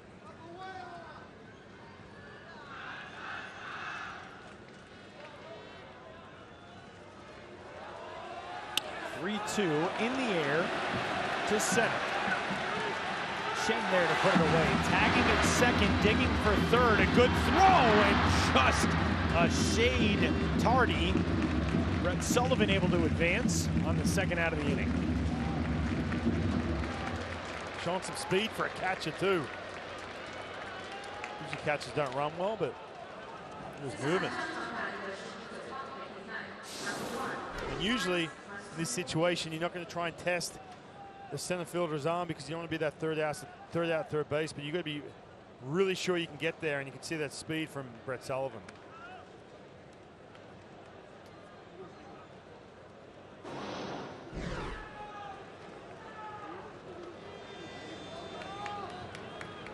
So with 2 out and runners at the corners, brings up Miles Mastrobuoni. Tell you what, Italy's down by 2, but if you can get that run in at least at third base, you're sitting well here. Still plenty of time in this game. Fouled on the right field line. We're swung around to the third base side a little bit and can make for an obstructed view out in left field, but man, we got the perfect view for line drives down the first base side, down the right field line, which ordinarily is so tricky as a broadcaster, and I feel so accomplished being able to read the pull on some of these balls, and that one hooks foul.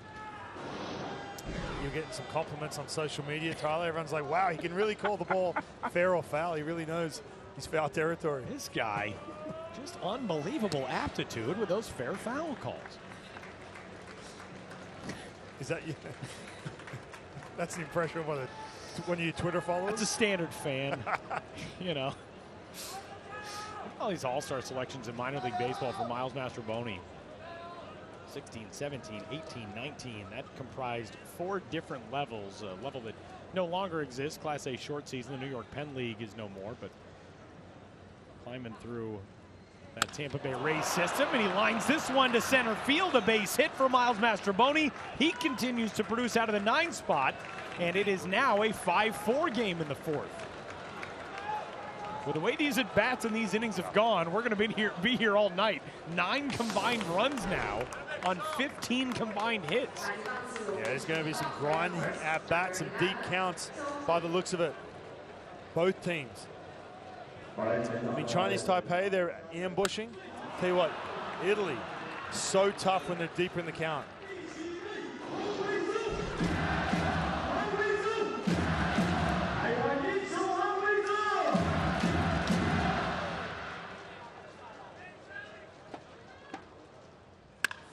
Another rip, this one to right center field, and this is going to get this game tied and maybe more. Lopez scores, Mastrobuoni flying around third base, he is in. It's a 2-out, 2-run double for South Freelick, and Italy has erased the deficit and reclaimed the lead. We talked about South Freelick being a little quiet last night. I couldn't wait to watch him swing it. That short stroke from the left side. This pitch up at the eye level. Look at that, just short, compact. Easy to see why he's a top 30 prospect in that Brewers system. There's a lot of really exciting talent coming to Milwaukee, and Freelick along with Jackson Chourio, two outfield prospects that rival any in baseball, and what an impressive rip from South Freelick.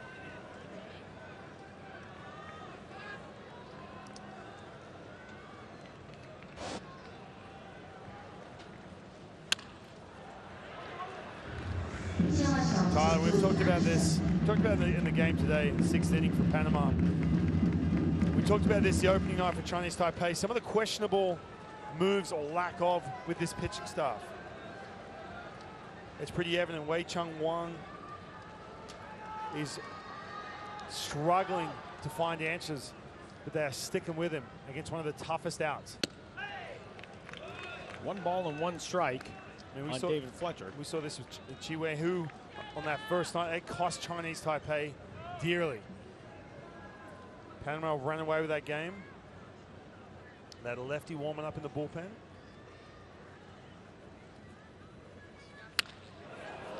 That's fouled down the left field line.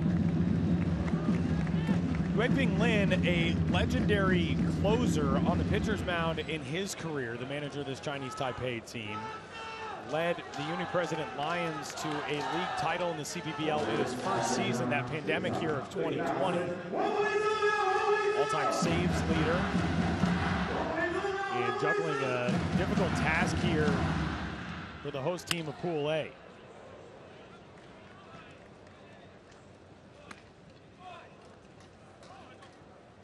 Not only that too, David Fletcher's already faced Wei Chung Wang. This is that second at bat. So he knows what he's going to get. Again, tough guy to strike out. He was able to strike out Fletcher that first time.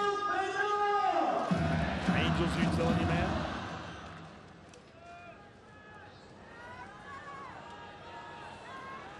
One-two pitch coming to Fletcher. Swing and a miss. He's gone on strikes again. And that retires the side. But not before Italy plates 4 to retake the lead, 6-5.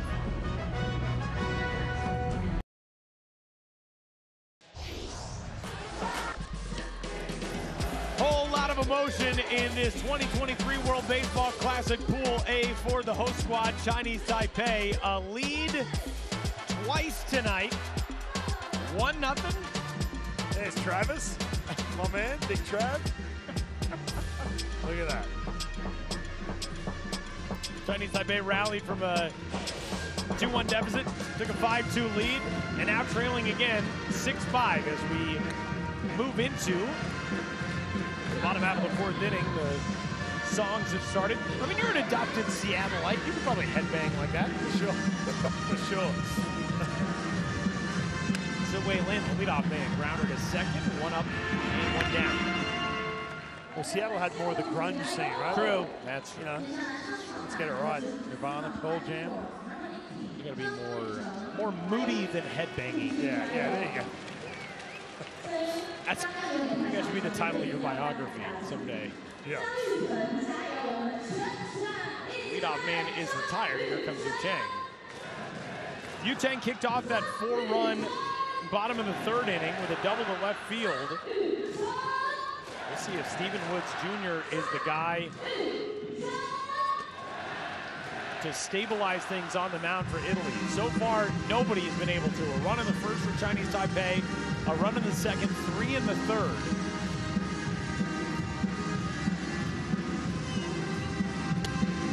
I think that's a word for it to stabilize things. And that's why it's only 1 out, but the first out of this 4th inning is massive. Just give you a chance to get through a clean inning. Give Mike Piazza a chance for his pitches to settle in.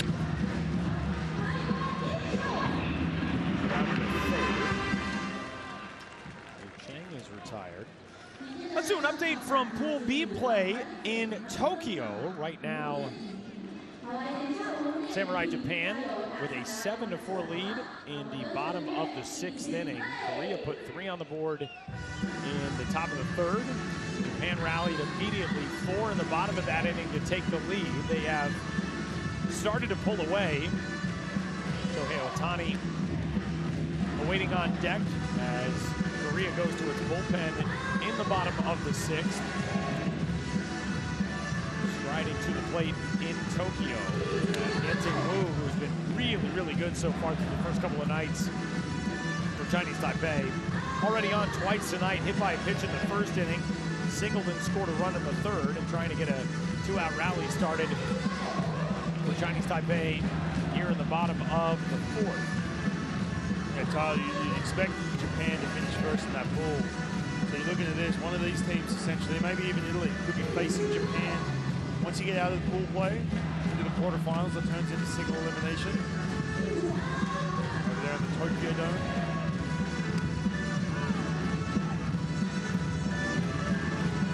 We were talking between innings. Lars Nootbaar from the St. Louis Cardinals is on that Japan team. He's like a reverse Shohei Ohtani right now. An American guy going over to play for Samurai Japan. He is a phenom.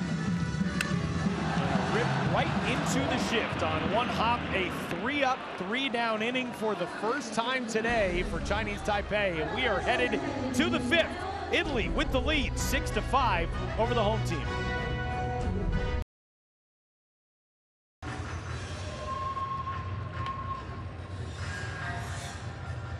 New arm into the game for Chinese Taipei as we go to the top of the 5th inning. The left-hander Guan Yu Chen takes over on the mound, and again, we've seen 11 combined runs on 16 combined hits through 4 innings. The Rakuten Monkeys lefty takes the mound.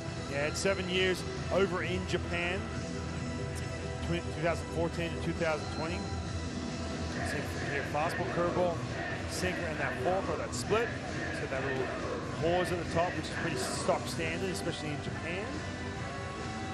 It has to change speeds, especially against this Italian lineup. These guys have to have those answers with 2 strikes. They are so good with 2 strikes. Tell you what, Chinese Taipei went through all their pitches. We saw that graphic up on the screen, how many guys they used that first game. They don't have an off day after this. So you've got to be pretty cluey what you do, the way you structure this bullpen. Leadoff man for Italy here in the top of the 5th inning is Vinny Pasquantino. Pasquantino singled to left field in the 1st inning, 4-3 ground out in the 3rd.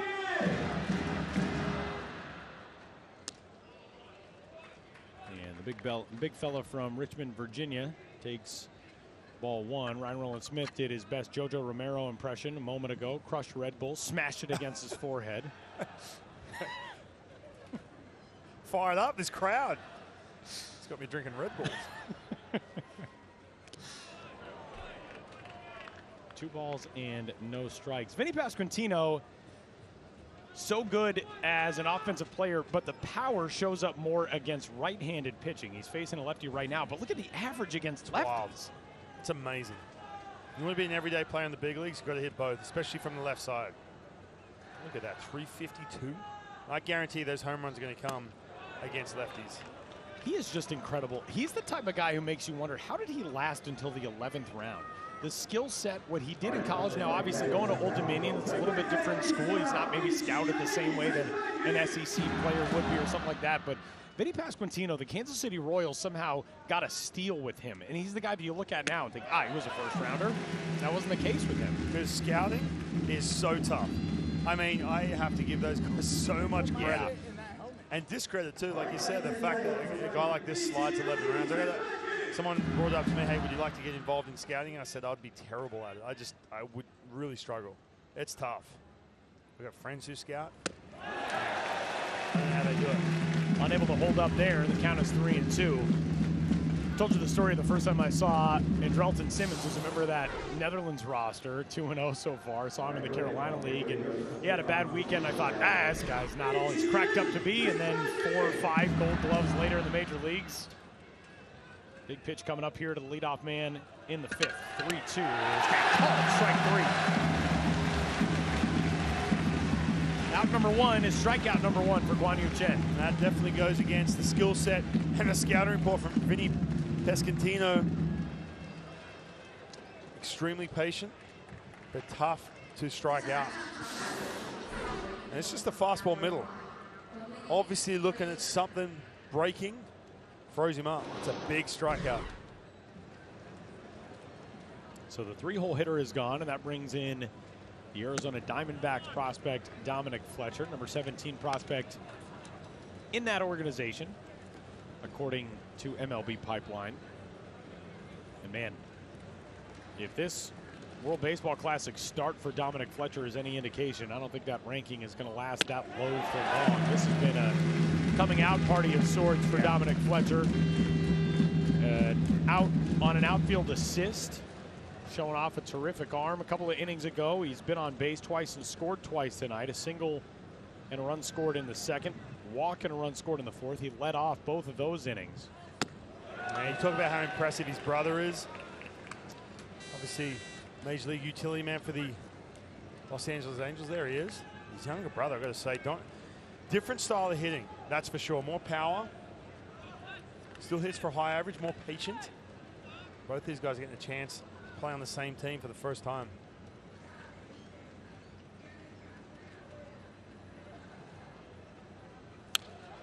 Two balls and 2 strikes. And that's a good note.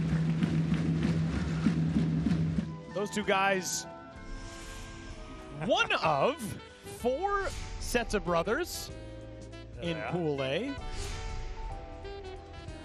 These are actual photos. No Photoshop used here for any of these. I like how in the shots of all, we've got such a variety of classy looks. Some sweaters under jackets, some shirt and tie.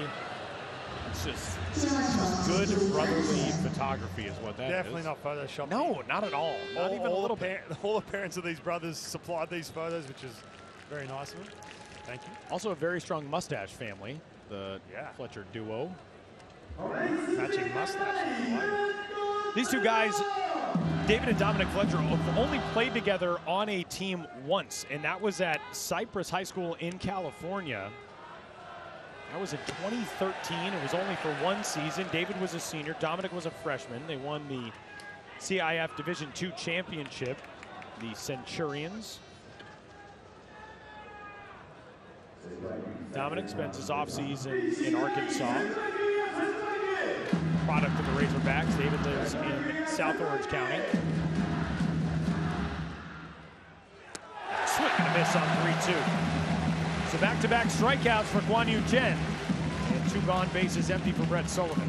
And Guan Yu Chen, 2 big strikeouts from 2 tough hitters. First of all, Vinny Pescantino, Major League first baseman for the Kansas City Royals, and Dominic Fletcher, huge prospect in the D-back system. Left on left. Wow, a couple tough guys to strike out. And that bullpen's going to get absolute working tonight. See CC Lee, we got a chance to see him pitch the first night. Former big leaguer. Brett Sullivan, pair of singles, pair of runs scored. San Diego Padres prospects.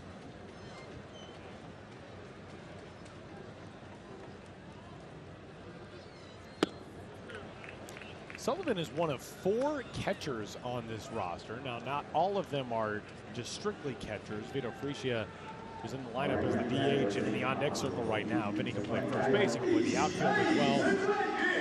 Those 2 guys, Dominic Maroglio and Alberto Mineo, who is one of the native-born Italians. He's out of Gorizia. and he plays for Parma in Serie A, the top-level Italian baseball league.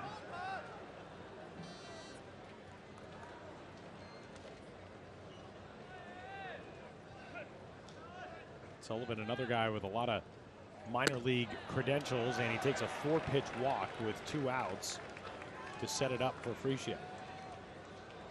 I'd say pitch and change right here. I think we will. Chang getting a chance to face 3 lefties, and they're probably going to hand it over to the righty. 3-batter minimum is in play here in Taiwan, and the rest of our pools for the opening round of the World Baseball Classic. And a visit to the mound here from Ming-Che Shu. Pitching coach hails from Kaohsiung City and works with the Raggeds and Monkeys, and this is just a conversation. Yeah, they're going to stick with him. Here's a guy who faces righties and lefties throughout his career.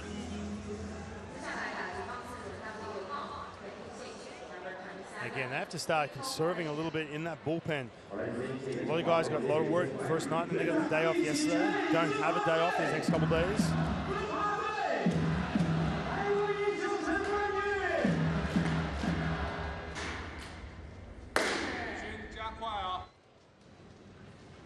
Eight pitchers in total used by Chinese Taipei in game 1. We're on number 3 here tonight as Vito Freesia takes ball 1.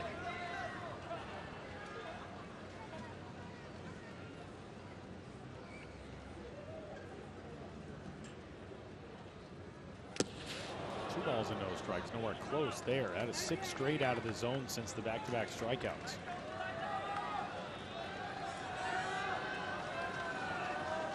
Japan has blown it open in Tokyo. It is an 11-4 lead now for Samurai Japan over arch rival Korea. That game is headed to the top of the 7th.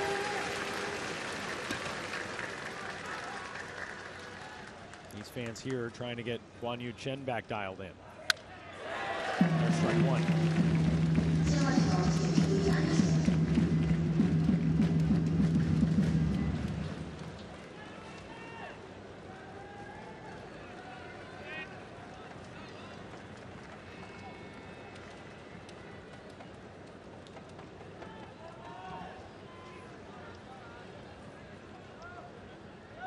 From the belt, very short lead over there for Brett Sullivan, and the pitch is fouled off the front foot of Vito Freesia. He finds himself in a 2-2 count.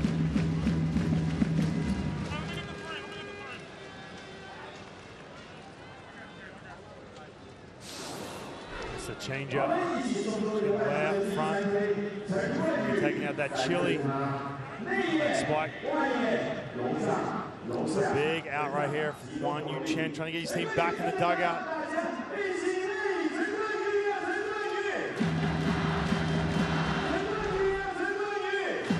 Vito Freesia, that frame listed at 6'3", 225. He takes up that entire batter's box with that wide stance. 2-2 fouled away. He is a very imposing presence in the box. Now, one thing Guan Yu Chen struggled with in 2021 was the long ball. Got back on track last year. Cannot make a mistake. Appreciate hit the ball to center field with some authority.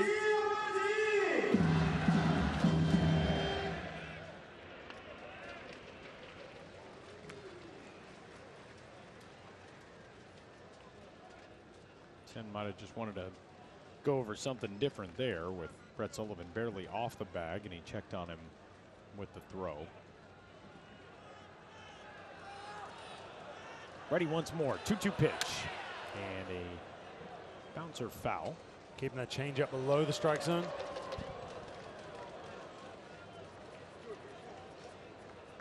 at this sequence. Sinker changeup, go back in the count, that 4-seam fastball. You're going to see nothing but change-ups right here. Lefty on deck, Nicky Lopez.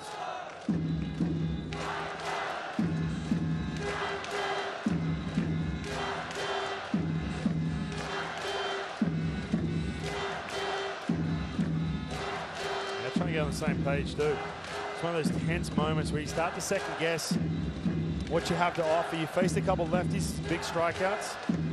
You're trying to figure out that third best option against righties. That's that changeup. You want to get it over. Another one. 5 straight fouls now.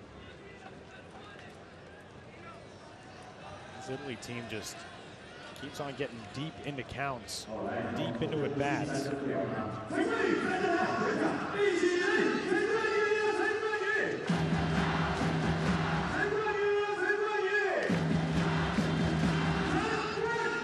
There's 106 pitches thrown by the 3 arms on the mound so far tonight for Chinese Taipei.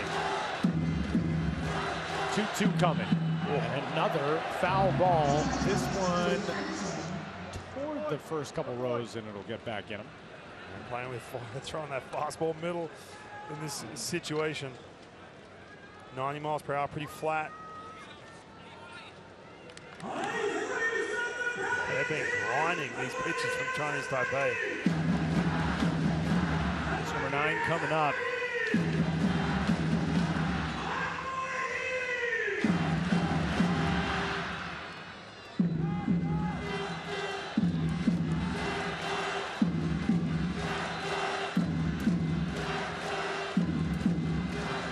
With the breaking ball right here. Another 2-2. Buried it. Sullivan off of first and back in before the throw got there, and the count is full.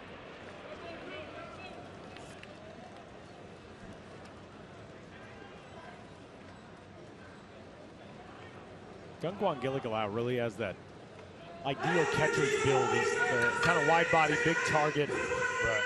Seems to move very well, blocks things, handles all of that stuff, and was trying to get that throw back in behind Brett Sullivan.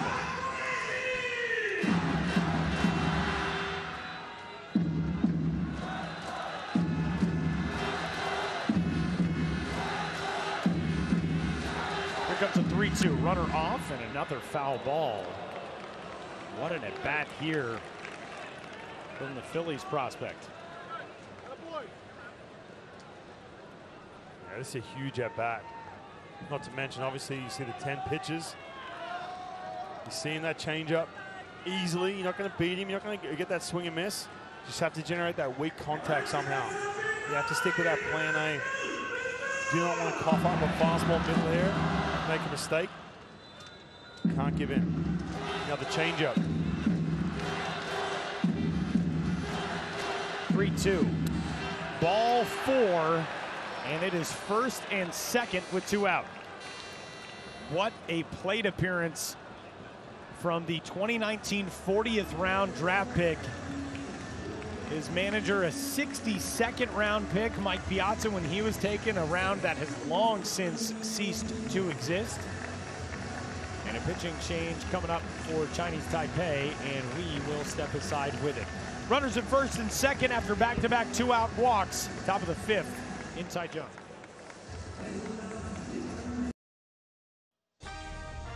Welcome back to the 2023 World Baseball Classic with former Major Leaguer and 2-time World Baseball Classic veteran Ryan Roland Smith.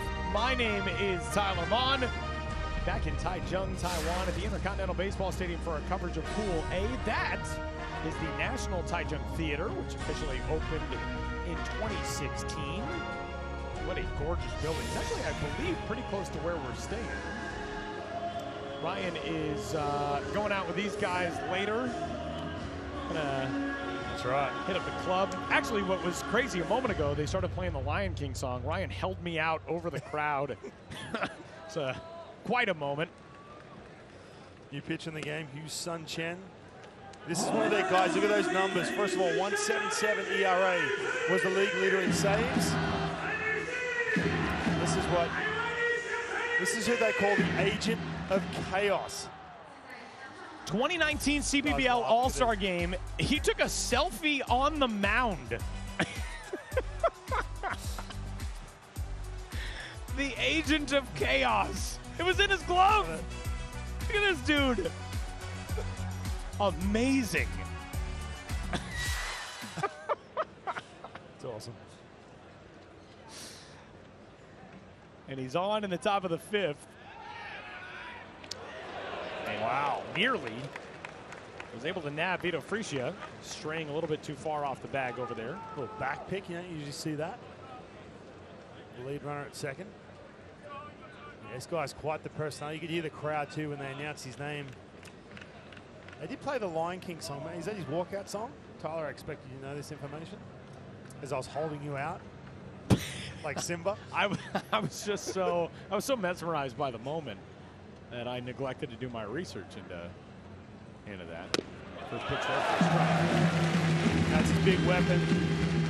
That forkball or that split. He's got no rotation. Mid-90s fastball.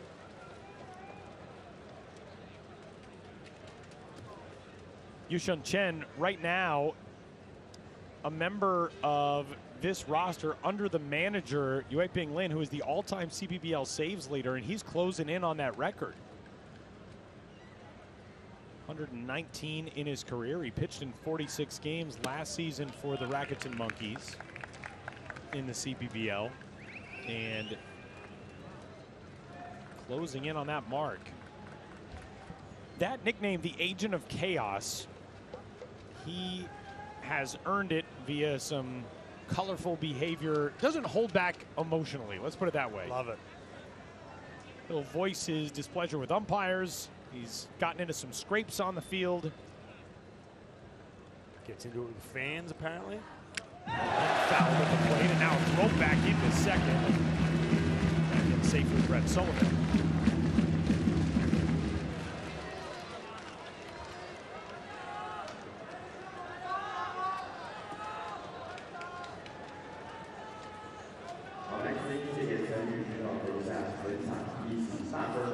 Sullivan seems to be all right, but we've seen a handful of guys today, and you do kind of wonder if this humidity, it is just a very sticky sort of night. Yeah. If that's messed with some players, that might have just been a bit of a jam to slide back in.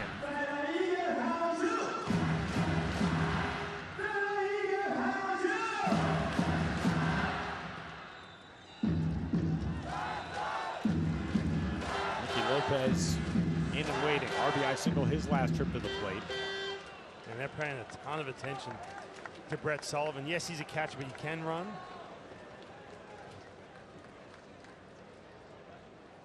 He's frustrated. Look at that unwritten rule. If a guy rolls his ankle a little bit, you start messing with him over there if there's no chance he's moving. You see him hugging that bag right now as it's Sage's pitch. Another foul, 1 and 2. Should chin that last step off, and Brett Sullivan not pleased. It's intense, man. I mean, look, you go from spring training into these games. Yep. You get them amongst your teammates, all wearing that Italian jersey. They have that pride across the jersey. He's an intense dude. Agent of chaos for a reason. That's right.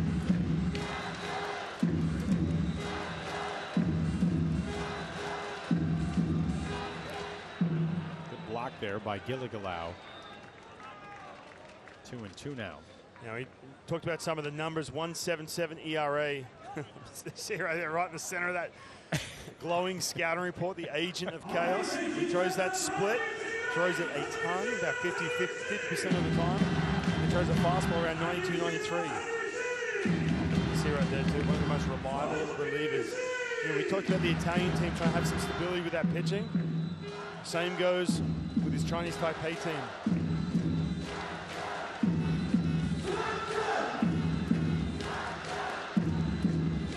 Yushun Chen trying to keep this thing in a 1-run deficit for his team in the 5th.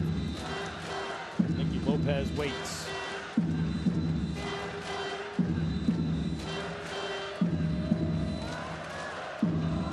2-2. Line back up the middle into center field. Lopez comes through again. Sullivan may be hobbled, but it's not going to matter as he scores. And Italy adds another one. It's a 7-5 lead. Man, Nicky Lopez coming up big again. Runners in scoring position. The energy is zapped just for a second out of this bullpen, out of this ballpark. Look at this fastball, challenges him up in the strike zone. And Nicky Lopez staying back up the middle. That's a big run.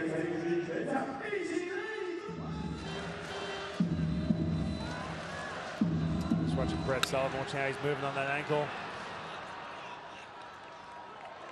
Still moving well around that third base. Good to see that. The Brett Sullivan appears all right. And Nicky Lopez coming through again for this Italy team. The safety squeeze to drive in a run in the second, an RBI single in the fourth, an RBI single here in the fifth. Italy has put 5 on the board the last 2 innings to erase that 3-run deficit. And Brett Sullivan probably gets some attention in that third base dugout to make sure he's all right.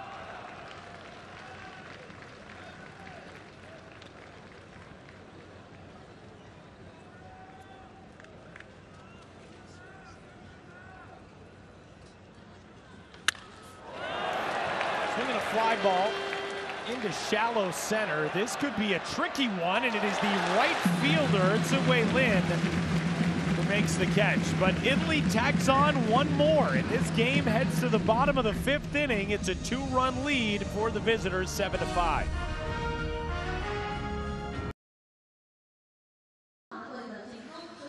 The 2022 Mission Classic trip to Italy featured undoubtedly some delicious espresso, and this Italy team, led by Mike Piazza, they decided to keep that tradition alive. These are the photos from that Mission Classic trip. There's the espresso shot. It's carried on into the dugout. I love it. We spotted that as we're looking through these photos of the team in Italy. You see big Vinny Crescentino, but we did spot the espresso machine. It's like it's a given, right? Apparently, if you're playing for Italy, that man right there, Mike Piazza, going all in. I'm going to say now, by the way, it is known as a cafe, if I'm pronouncing that correctly. There it is. Looks good.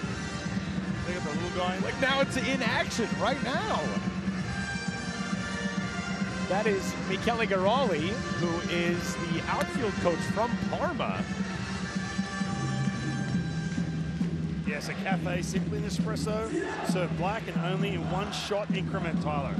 Don't try and ask for your froth milk or your half and half or your cream, as you Americans call it. No. Espresso shot, that's it. So if you're playing for Team Italy, boom, that's all you get. You got to go straight espresso. That's right. Should we tell the people tuned in about your drink orders this week? Hey, go for it. Should we explain this? Ryan and I have made it a tradition. We've now done broadcasts, 4 different countries together at this stage. We never in America, where we both live, by the way, but 4 countries otherwise. And we like to find coffee shops. We found some very cool ones. We found an incredible coffee shop in Tokyo a couple years back. Michele Garoli joined a cafe. You know, he's the team barista, by the way. At this rate, it's going to be a while before he gets to sleep, so presumably the caffeine will wear off from this. But Ryan and I found a terrific coffee shop near our hotel a couple of mornings ago. We walk in and we're putting our order in, and Ryan orders a latte and says, "How many shots normally come in a latte?" And the guy says 2, and Ryan says, "All right, can I get a latte with 4 shots?" And I hit the counter, bang. I said, "Make it 4." His head nearly exploded. And he said, "Wow!" The most astounded I have ever seen at a coffee order. People were popping out from behind closed doors like, who is this lunatic ordering 4-shot espresso in this latte? What is this dude doing here? Yes, Gungan Gilligau is out number 1 here in the bottom of the 5th. I'll tell you what, Stephen Woods, he talks about stabilizing this pitching. It's a good breaking ball right there. They've got the lead. Now it's time to figure it out on the mound in between the espresso shots. Believe it or not, that's the first strikeout of the night for a Chinese Taipei hitter. 6 on the other side for Italy. All balls in a strike. On the 7-0 hitter, Chen. You know, we talked about Mike Piazza maybe needing to scroll through some of the arms in this bullpen to see who would handle this atmosphere the best, because Ryan Castellani didn't last long, just 2 innings in the start. Joe Biagini, just a third of an inning. But Stephen Woods Jr., he has gotten this thing leveled out. Doing some good work to this point for Italy. And getting that first out is massive. Yeah, the run probability obviously diminishes when you get that first out of an inning, believe it or not. But it just settles you in. You go to work. You're constantly giving up base runs with none out. The stress pitches mount up. It's different to throw pitches with no one on. Talking about high leverage situations, but when you're constantly out there battling through at-bats with runners behind you, makes it tough. Breaking ball, slapped back up the middle of base hit. That is the first knock since the close of the third. It was a 3-up, 3-down fourth and a leadoff out in the fifth.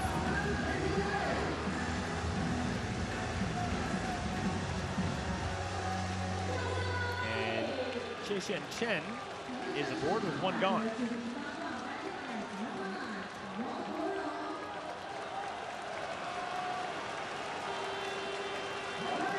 And that brings up Da Wang, the great king, Ho Young Wang. Just can't get enough of the nicknames on this team. Ho Young Wang, a guy who you saw there last season play with the Nippon Ham Fighters in Nippon Professional Baseball in Japan. He is one of the greatest homegrown talents, especially from the position player side, that Taiwan has ever produced. First player ever to be posted and sold to Nippon Professional Baseball. He bounces that one through the shift. What a pickup by David Fletcher at the last second, reaching out and snaring it and getting the out at first. Wow. And that is a huge out. He's pulled on the other side of the bag. He has played some second base. We know he's a utility man, but this is a tough play. Playing that ball behind him, 360. Throwing a strike to big Vinny Pasquantino over there at first base. Big out. Otherwise, you're looking at runners at first and third.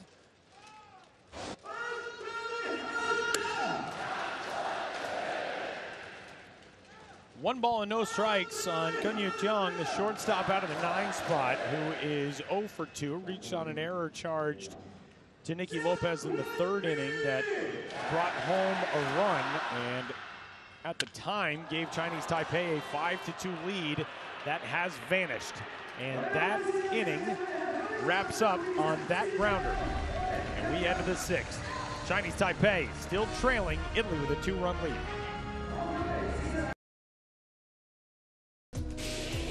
Well, where Italy's baseball history may not be as pronounced as the United States, the history of Italian Americans in baseball is extremely extensive. As you look at some of the great names throughout baseball history, great players, great managers, and 2 managers in that shot. Dodgers legends Tommy Lasorda and Mike Piazza. Mike Piazza, legend as a player for the Los Angeles Dodgers, now trying to craft his managerial legacy with Team Italy as the Parma resident. We get a chance to ask him if managing is something he wants to do in the U.S., perhaps? We did not ask him that. Curious. See how he goes with this World Baseball Classic. Based on the conversations that we had with Mike Piazza, it seems like he wants to make his focus Italian baseball in Italy. Living in Parma, being so involved with this team, being so involved with the federation. We also had a really interesting conversation with him about the Italian League, Serie A, and some of the issues right now. Gianmarco Ferroni, who's the GM of this team, was also part of that conversation. Some of the issues right now with that league and the fact that it just seems to be especially oversaturated with teams, and yet the distribution of talent is concentrated really among about 3 teams. And if there is a restructuring that should be part of the process to generate some more interest in some better level play in that league. It's fascinating to see just how much Mike Piazza is making this his mission to improve the quality of Italian baseball in Italy as a bouncing ball. The first is out number 1. Miles Mascaboni retired, and here is Sal Frelick, who 2 innings ago launched a monster hit for Italy. Yeah, this is on the first pitch. We talked about how good these at-bats have been, but look at this. Talked about that short, compact swing from the left side. First pitch, blew it open for Team Italy. Yeah, plus, I mean, thinking Mike Piazza, he's living over in Italy now. I mean, it would take a lot for him to say, yeah, sure, I'll interview for this managerial job, but hey, who knows? He might get the bug after hanging out with these guys on Team Italy. Fortitudo, Bologna, Parma, Clima, San Marino, those are the 3 that are really the dominant forces in modern-day Italian baseball. Reigning champions San Marino from the last couple of years. Pitch up and away, 1 ball and 1 strike to Sal Frelick. Sal Frelick last year, an outstanding breakout season in the Milwaukee Brewers organization. And he lifts this one in the air to center, got under it. 2 away.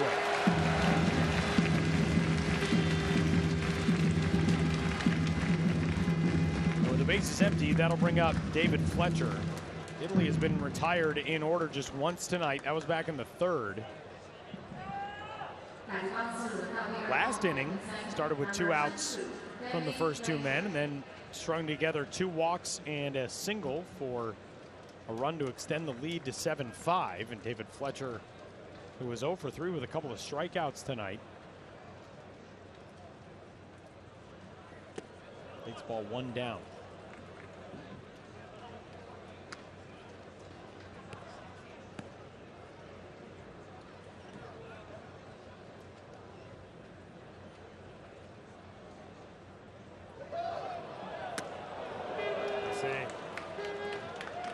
The agent of chaos, the pitcher, start changing that delivery. The crowd loved it. That leg kick, bit of hesitation. 3 balls and no strikes as he goes way up and in.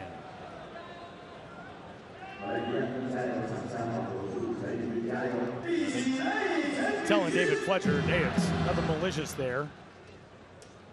Just lost that pitch, 3-0. And grooves in a fastball for a strike at 92. David Fletcher's been prone to the swing and miss, more so than what we have seen this time with the Angels. Talk about how much contact he makes. 3-2. Being patient right here too. Benny Pasquantino in the on-deck circle if it gets to him.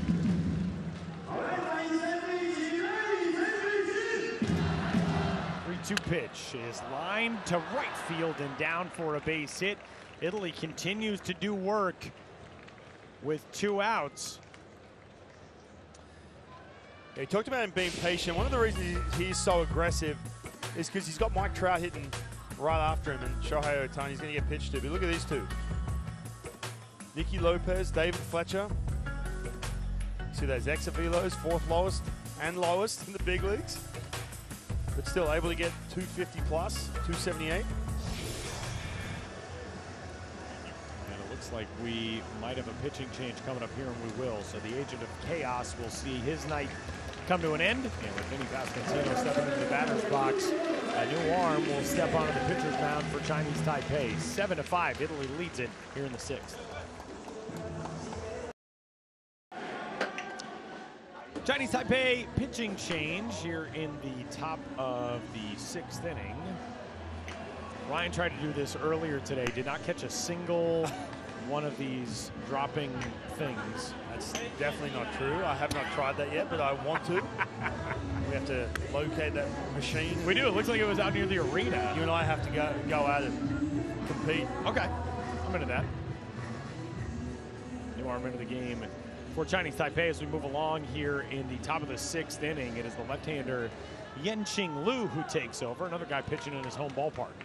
Yeah, really good numbers with the brothers this year. 198 ERA, 20 saves. And they're going with that left-on-left matchup against Vinny Pasquantino. Struck out twice his last 2 times up. We're only in the 6th inning. This is already Vinny Pasquantino's fourth at-bat. And looking for his 2nd hit. And now on the pickoff, runner moving and not even going to have to pitch to him. David Fletcher erased on the base path, picked off, caught stealing, and that will do it for the top of the 6th as Italy runs into the final out.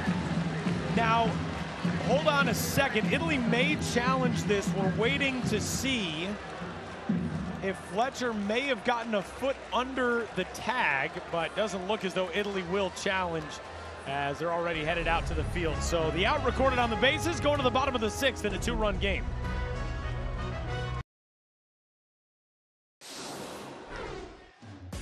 Straying a little bit too far away from first base, David Fletcher is nabbed on the base path to end the top of the 6th inning. Yeah, this is just trying to get into scoring position for Vinny Pasquantino. You know, when you got your biggest bat up hitting, and for Liu, you know, you get so caught up in who you're facing, how you're going to pitch to him. When you glance over, see David Fletcher take off, you're like, whoop, just going to get a cheap out, finish the inning.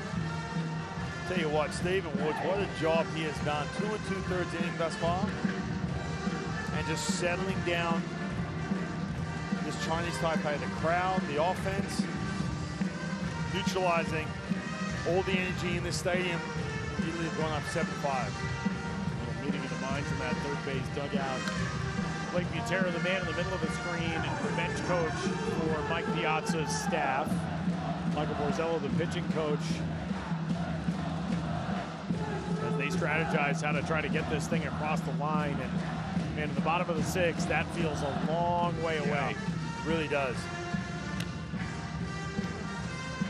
Stephen Woods right now with that pitch count, 35 pitches.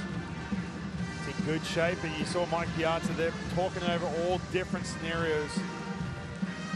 Finish off these innings and get to their closer. And it just seems like this crowd has been comparatively a little subdued over the last couple of innings, and all of a sudden they flipped the switch back at the top of the order here to start the 6th, and they are right back to 100. Yeah, you get that feeling. They get one base runner, this place is going to be on their feet. Like we saw in those first couple innings.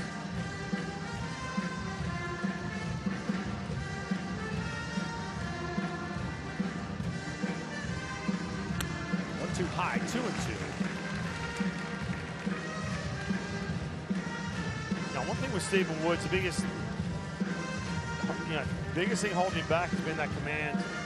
His time in professional baseball stopped him from getting to the big leagues, but man, he has been dialed in with that command this outing. They're out to second, an easy play for Miles Mastrobuoni. Leadoff man is gone. Sun Che-Chen 1 for 4 tonight. 4th time through the lineup for each of these teams here in the 6th inning. Lee Lin is 2 for 3 with a couple of singles. In for his 2nd look at Stephen Woods Jr. Woods came on in the 3rd with his team having already allowed 5 runs in this game, 3 in that inning. And he has been the steadying force that Italy needed tonight. 2 balls and no strikes.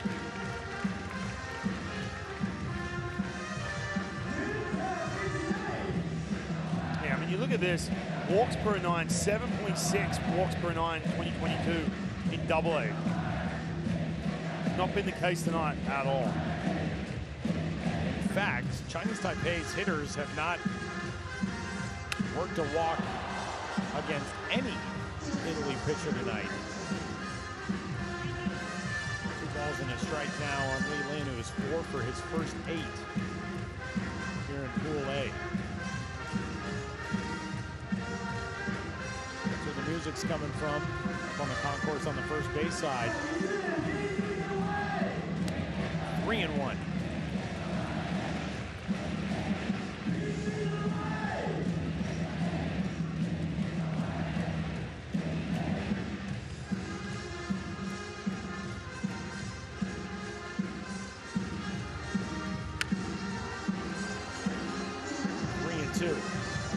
Talk about being locked in. You're the band conductor. Can't be off beat at all. Is he the conductor though, or he's just turning around and telling these musicians? He might just be a guy who's really into it. 3-2 is the first walk of the night for Chinese Taipei. Let's take a look back at the first inning, the first trip to the plate tonight for Ziwei Lin. And he made a count with an electrifying moment. Yeah, got a pitch to hit that hanging slider. He lifted the roof off this building with this swing. Ball was crushed.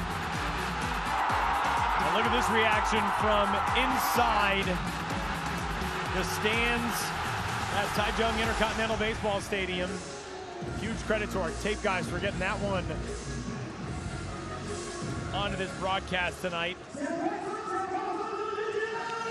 Men and women of this crew have done such unbelievable work through our first 5.5 games.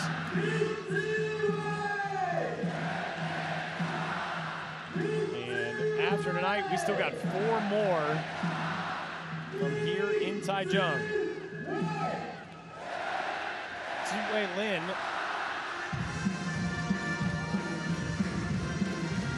a whole lot of money from the Boston Red Sox. Made the climb through their minor league ranks. Reached the big leagues. Currently a free agent. And in the U.S., it's pronounced Ziwei Lin, given the pronunciation guide by Richard Wong. His nickname here in Taiwan, ironically enough, is Boston. And the guy who's a big Red Sox fan. And Boston gave us a pronunciation guide pronouncing it Ziwei Lin.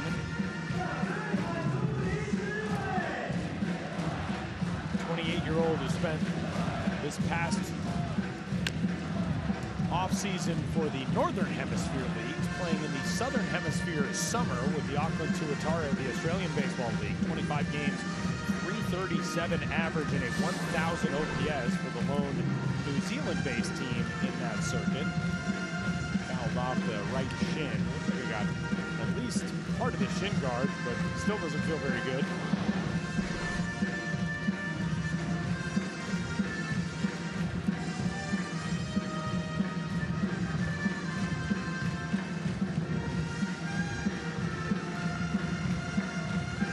It'll get back in there on 1-2.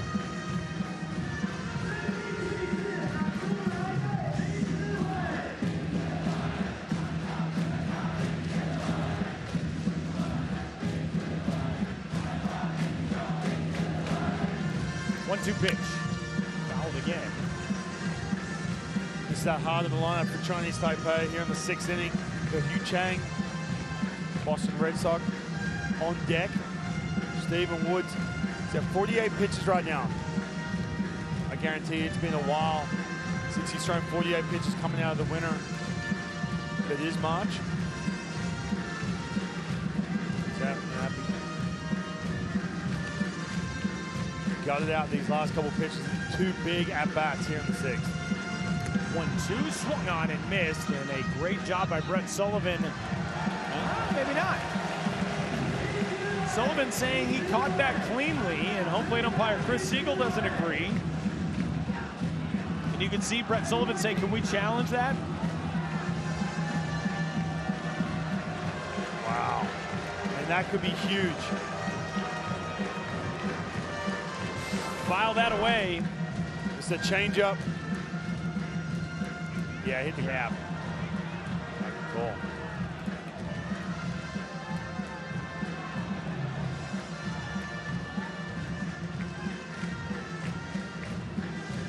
We can't challenge that.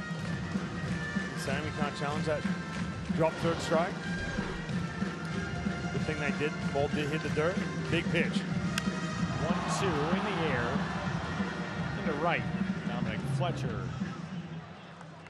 2 gone. And this is probably essentially going to be the last hitter for Stephen Woods Jr. And it's a big leaguer, Hugh Chang, a guy who fans were very upset when he announced that he wasn't going to be joining this team back on January 1st. They took to it on social media. A couple days later, he reversed his decision. Here he is. Big moment right here, tying run. Batting in a monster spot here, and for Stephen Woods Jr. at 50 pitches, he is done for the remainder of this opening round. But now has the leash of 15 more if Italy wants to continue using him.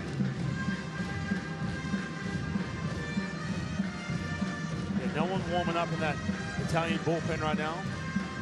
Might try and squeeze something more out of him. That's that conversation you have to have when he goes back to the dugout, that real conversation. Look him in the eye and say, hey, listen, you got any more left because you have been outstanding. Swinging a drive, high and deep right center. Gone! Yu Chang ties it up in the 6th.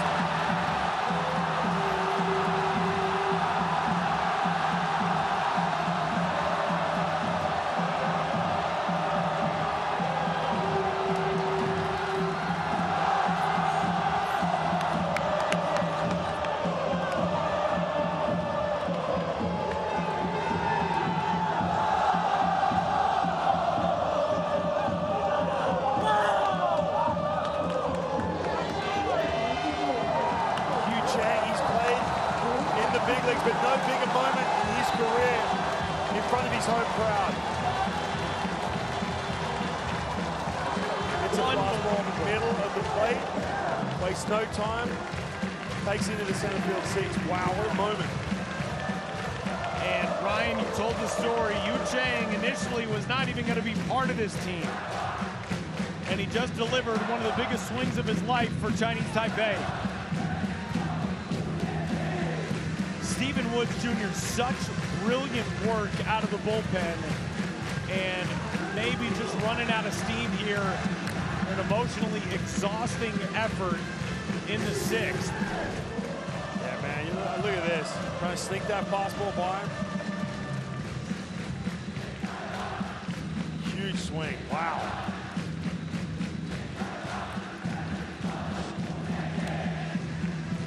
Big cut and miss there on 1-2 from Yenting Wu, and that will do it in the 6th. But Yu Chang comes through, and Chinese Taipei is back even. 7 runs on 10 hits on each side, and we're headed to the 7th with nothing decided in Taichung.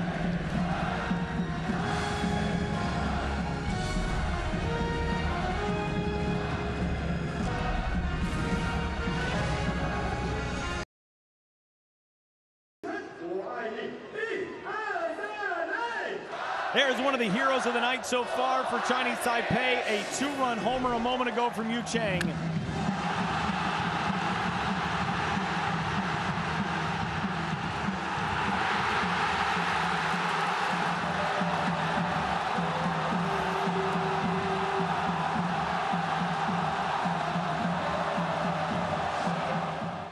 Look at that moment. Vinny Pasquantino pops one up. Catch made, 1 out. Vinny Pasquantino, we got actually a note a little while ago from J.J. Cooper of Baseball America. We were talking about, man, how does Vinny Pasquantino fall to the 11th round? Vinny Pasquantino actually injured a little bit during his junior year in college.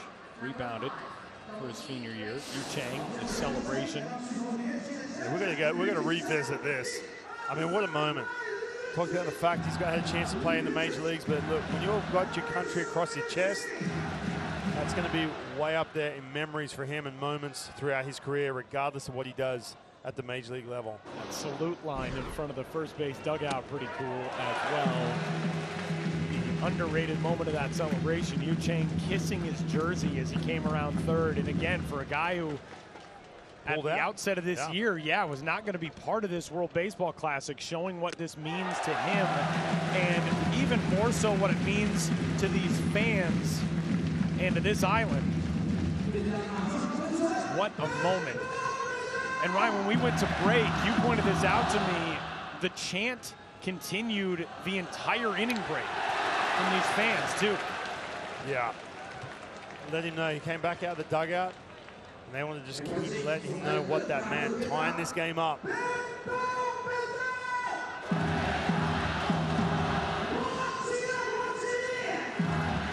7-7 ball game in the 7th. Dominic Fletcher, who is 1 for 2 with a walk and 2 runs scored.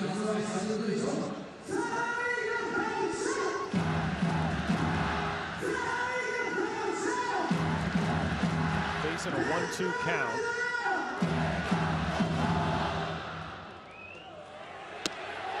Called strike 3.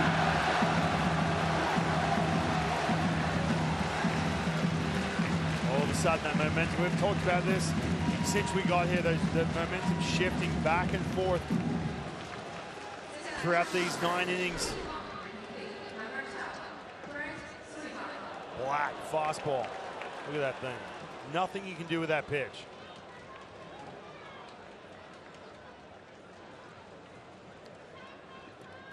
The 2 out, base is empty. Each of the last 2 innings, Chinese Taipei pitching has retired the first 2 Italy batters. The third man is reached. But last inning, David Fletcher, 2-out single. He was caught straying too far off of first and erased on the base paths before Yen-Ching Liu even had to throw a pitch to Vinny Pasquantino. Pasquantino popping out to start this inning. Strikeout for Fletcher, and now a 1-1 count on Brett Sullivan. And that guy just living on cloud 9 right now. 1-1. Regardless of what happens in these next couple innings, Vinny Pasquantino, the biggest weapon in this Italian lineup, the biggest threat, he will still get 1 more at bat, at least.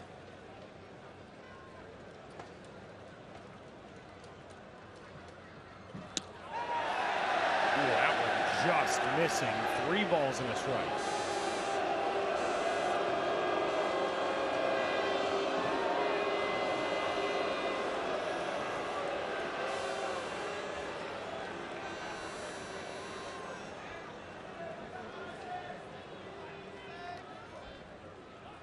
And the 3-1 pitch is ball 4. So the go-ahead run on board, and that's now 3 innings in a row in which Chinese Taipei rather has retired the first 2 and then seen a runner reach. Korea, we got the Japan-Korea game on here in the booth. It's a 13-4 lead for Japan in the bottom of the 8th inning in that one. And the standings in this group, as of game number 6, where we sit right now, I mean, all kinds of drama. It's 7-7 in the 7th. If Italy wins, we've got 2 very clear-cut teams with the inside track to the quarterfinal round in Tokyo. If Chinese Taipei wins, it is chaos behind the Netherlands with 4 one-win teams. And we joked about this earlier. We said, oh, you know, what happens if we get to those last couple of days and we're going to try and figure out some of the things beyond the wins and losses, how this all breaks down. Looks like we're heading that way. So who wants that second spot behind the Netherlands? These fans getting a little restless with Chris Siegel, the home plate umpire. Again, he's dialed in that glove side, down in to right, he's down the way to lefties. Owns that spot, just not getting the call. See Hugh Chang taking a little bit of that leadership role right now. Talking big picture right here. Here's a look at that bullpen. Chen Wei Tseng and CC Lee working. CC Lee on the right of your screen, the former big leaguer. For my money, the best nickname on this Chinese Taipei team. We'll get to that if we see him again. Better than Agent of Chaos? How do you top that? I know. It's not easy. 2-0 pitch in the dirt, 3-0.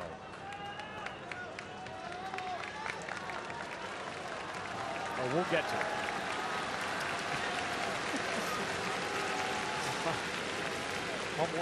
I'll be waiting. I want to hear it. Vito Frisia facing a 3-0 count, looking for his second straight walk and Italy's second straight walk here in the 7th. Instead, he takes strike 1.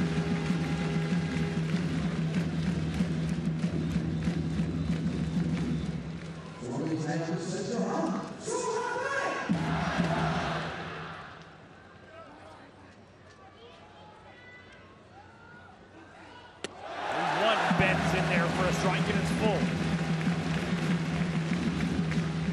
Yeah, every time Chinese Taipei have put up some runs, Italy have answered right back.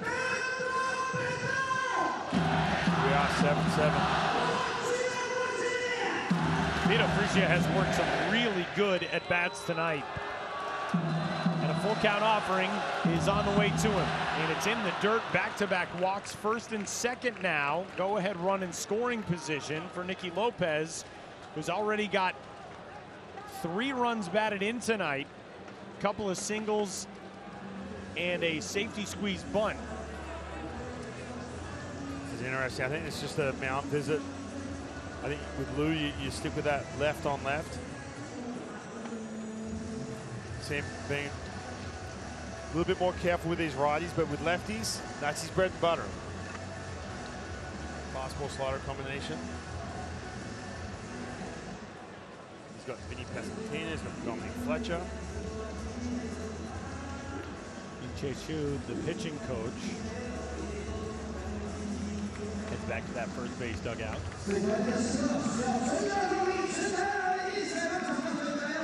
And this has been the biggest bat for this Italian lineup. Nicky Lopez doing serious damage when it counts. Can he come up big here again? Get a fastball middle away, take it right back up the middle and break this game open. Nicky Lopez seeing everything tonight for Italy. That safety squeeze to drive in his team's first run came back in the 2nd inning. RBI single in the 4th, RBI single in the 5th. He scored a run in the 4th as well. First pitch to him, goes right after it and sends it to short. Throw is going to have to be across the diamond, and it's there in time from Chong to get him. Chinese Taipei gets out of the jam, and we head to the bottom of the 7th in a 7-7 game.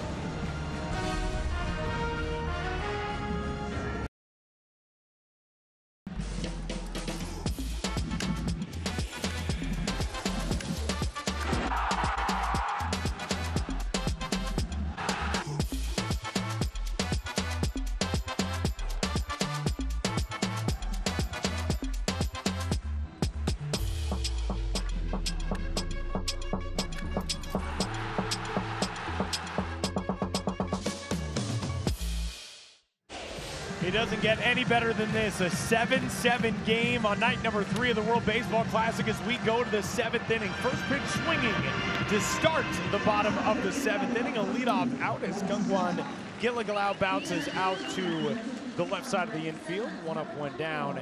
And how about Mike Piazza sticking with Stephen Woods Jr., who is nearing 60 pitches. 65, the absolute limit, unless you're in the middle of an at-bat. You can finish that at-bat. But Stephen Woods Jr., he is going to take his thing as far as possible. Yeah, it looked like he was at the end of his rope, obviously. Not just physically, but mentally too. That big moment with Yu Chang, that last inning. He's working up quite the sweat. He's got a brand new hat, by the way. He was sweating through that last cap, and yeah, he's got the fresh one. Good call. But this is massive. This has been a big story for Italy. I know they've had plenty of offense, but their pitching has just been unsettled. All of a sudden, Stephen Woods comes in, quiets his crowd down, and just settles everything in. Obviously, the home run. If they can get another 10 pitches from him, massive. And again, Tyler, we talked about the conversation that happens. He goes back to the dugout. I guarantee you, Mike Piazza and the pitching coach for Team Italy look him in the eye and say, what do you got? Be honest. Of course, he's not going to say no, but you really have to go with your gut. Mike Piazza, first-time manager, you have to know your guys. So this is massive. Strike 1. Woods cresting over 60 pitches. Ryan Castellani, 1 mandatory day of rest. Joe Biagini's good to go tomorrow. Tough day today, though. Good pitch. Strike 2. Right back in there with that fastball. Look at this tempo, too. Right back on the mound, wasting no time. Fastball on the knees. There you go, curveball right here. 3-2 breaking ball stays up high. A 1-out walk. And this will spell the end, more than likely. The last batter probably to face Stephen Woods Jr. is the great king, Po-Young Wong, unless Italy goes to the bullpen beforehand. And pitching coach Michael Borzello out from the third base dugout.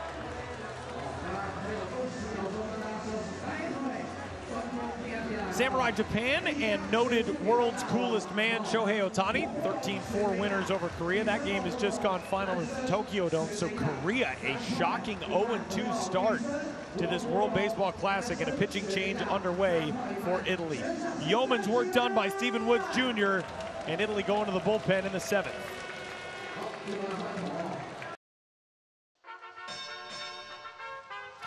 Prizefighter Rocky Marciano is the only heavyweight champion to have ever finished his career undefeated.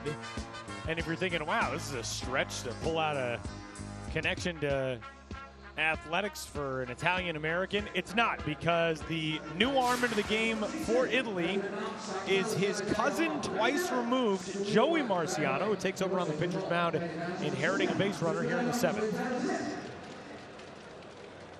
Man, he has a heavyweight battle on his hands right here in the middle of this lineup. The Chinese Taipei, Joey Marciano coming in the thick of it. Look at that big body lefty, fierce competitor. He's get that fastball up to the mid-90s. He's got to command this slider. This is a pitch. He's got to be a put-away pitch outside the strike zone. What a big moment. You talk about coming into this kind of environment, this atmosphere. Stephen Woods Jr. with a fantastic job. Outstanding work today from Stephen Woods Jr. Joey Marciano, when we went to the team workouts a few days ago, you could tell he is a guy that other guys gravitate toward. Great energy, big gregarious left-handed pitcher on this team, and his first pitch is inside for ball 1, 1-0 to Po-Young Wong. And actually, check that, a pinch hitter in this spot, pinch hitting for a one-time Triple Crown winner is Jin Chang, an outfielder from Tainan from the Rakuten Monkeys. Chang back up the middle. That'll scoot through for a base hit. Pinch hitter comes through, first and second, 1 out in the 7th. Well, when you pinch hit for a triple crown winner, you better deliver. That ball just getting away from Marciano, just away from his glove. Back up the middle. Chinese Taipei are back in business. The fastball middle. Look at this, just get beyond that big glove with the big 6'5" lefty.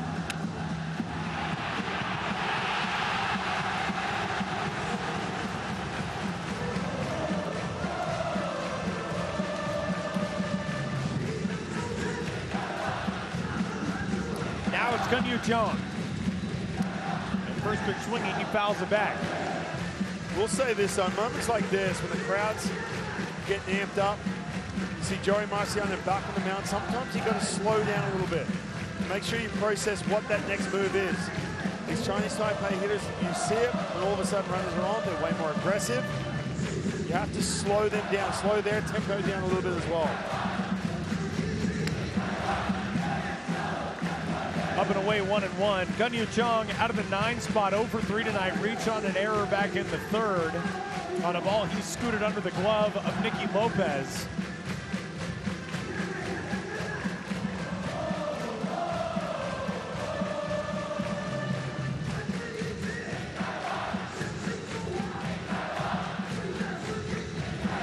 Good pitch. 93 for a strike. Man, heavy fastball too. Good downward upward angle on that ball, 6'5".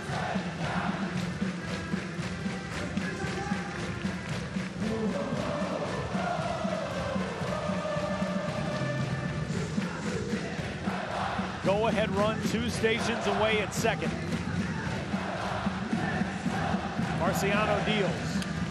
Jung fouls it back. 1 and 2. Again, just too much play with 2 strikes. Taiwanese hitters great at generating contact, fighting pitches off. You've got to make them chase.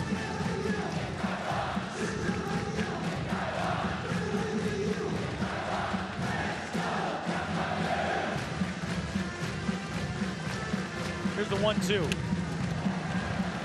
We'll do it again. That's what I'm talking about.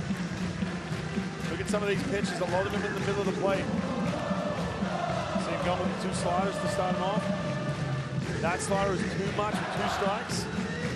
That's where you got to slow down that tempo. Bury this slider right here underneath the strike zone.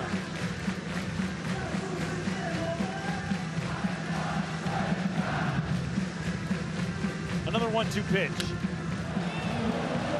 Jung really battling out of the 9 spot.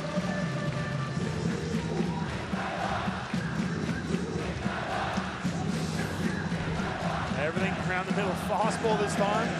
Again, they're just going to keep fouling pitches off. Marciano turn around, checking his velo up on the scoreboard. Jung was 2 for 3 on Wednesday night for Chinese Taipei. Looking for a monster hit here, and he's got it! Out in the center off the glove of the leaping Miles Mastrobuoni, and they are loaded up back for the top of the order. You can see that coming from a mile away. Middle of the plate. Guys can make contact. Just too much plate with 2 strikes.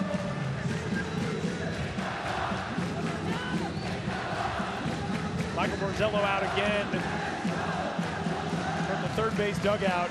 Brian, something we talked about on Wednesday night, and you alluded to it earlier, for relief pitchers, you come into this game, but you do it from a bullpen that is in a bunker, essentially. You're underneath the stands, so you're not really involved in this atmosphere, and when you come out and you enter this deafening noise, crazy energy, it has got to mess with your ordinary routine, obviously, but even just the way that you're amped to come into a game. Right, half the battle is when you get loose, obviously physically, but you're trying to get a feel for the environment. See Marciano, he's rushing in between pitches, but that's a big factor. Usually in the US, whether you're in minor leagues, like a lot of these guys, or especially in the big leagues, you're in those bullpens at left field, right field. You can see the runner at second base stalling a little bit at second. That saved a run. He had to wait, freeze on that line drive, make sure that ball wasn't caught.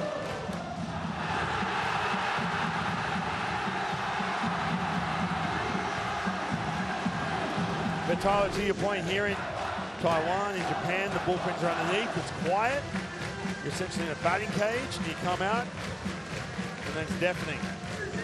And a pinch hitter to the plate, and a bouncing ball, slow roller left side, tough play, and Chinese Taipei is into the lead. Quote Jen Fan, the pinch hitter comes through.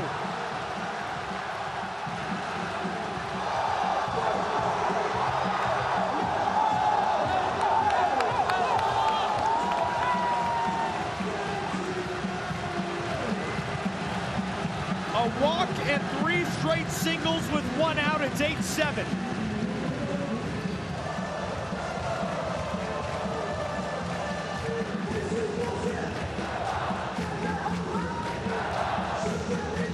Chance continue. The energy. The hits. And here's the MVP, Lee Lin, and he fouls one off. It really, this is a cliche sports thing, but it really feels like this crowd is an extra player on the field 100% for Chinese Taipei. Yeah, as cliche as that sounds, and you said it too, but listen, see David Fletcher, a major league infielder. get caught between. And what that is as an infielder, you've got to know exactly where you're going, especially with loaded bases. And that crowd, you said it, Tyler, it's so true. It plays such a role messing with those visiting players, speeds the game up.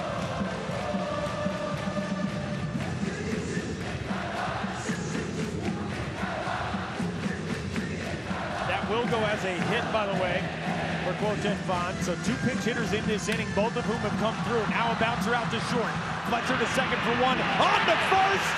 In time for the 6-4-3 double play.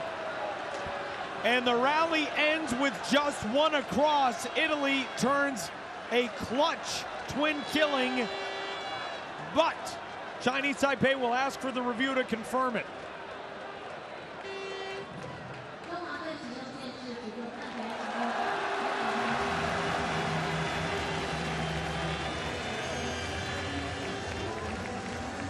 So, we will see.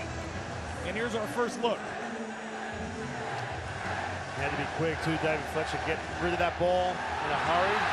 Pascantino with a big stretch. This is close. You can tell what the fans think. Yeah.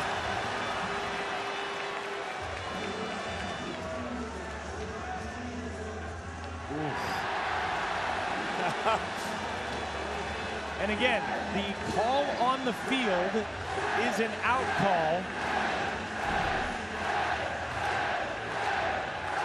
Wonder if they're trying to suggest a call here.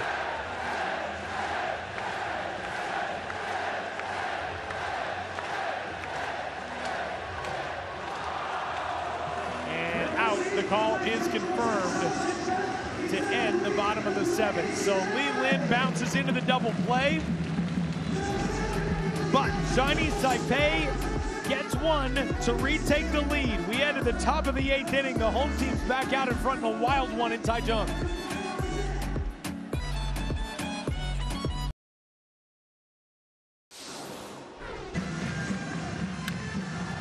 Bases loaded, 1 out, bottom of the 7th. Here's how the rally ended for Chinese Taipei. A beautifully turned double play by Italy.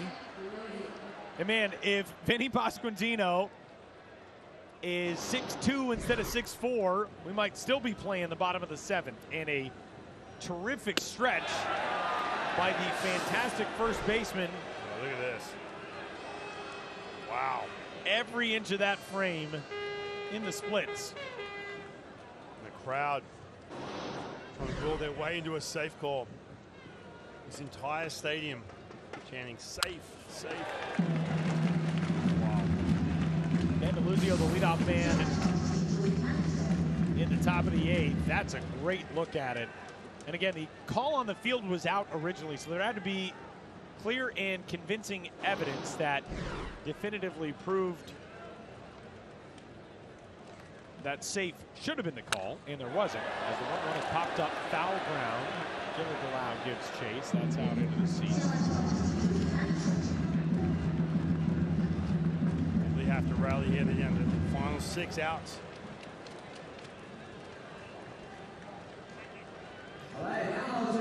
This Italian team, they put themselves in a very good position with the win in game number 1, knocking off Cuba, because you know a draw against Chinese Taipei, the home team, on a Friday night against this crowd, you knew it was going to be tough.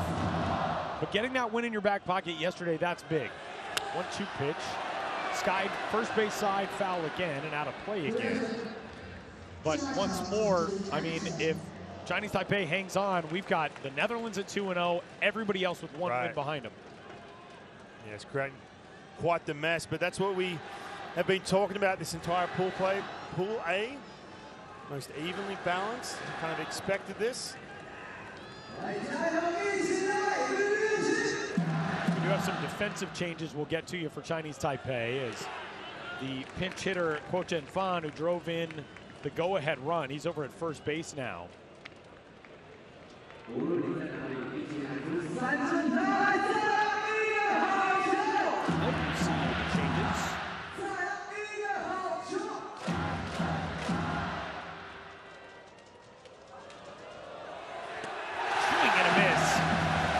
Down goes D'Andalusio, a leadoff out. Big strikeout. Wow. and Lou's still in this game. We talked about Stephen Woods holding it down with that pitching staff. Look what Lou's been up to. Came in, had Vinny Pasquantino at the plate. He picked off David Fletcher. Next thing you know, he's got to face Pasquantino at the top of the inning in the 7th. Got him out, got the heart of that aura out. Here he is in the 8th.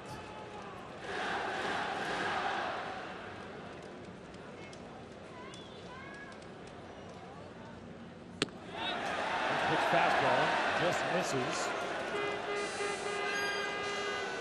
1 ball and no strikes on Miles Mastrobuoni, 1 for 3 out of the 9 spot. Chin Chang stayed in the game. He is the left fielder. Yu Chang moving from first base to second base. Chen Wei Chen replacing Siwei Lin. Digging the shades out there.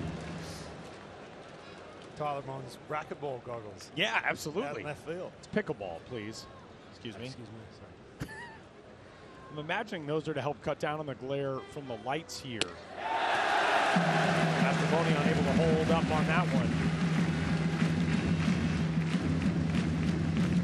You got Mastrobuoni, and then you get the big prospect, Sal Frelick, and David Fletcher, and then Vinny Pasquantino. All the big hitters coming up. Really, right in this game, they're just going to generate some base runners. 2-2.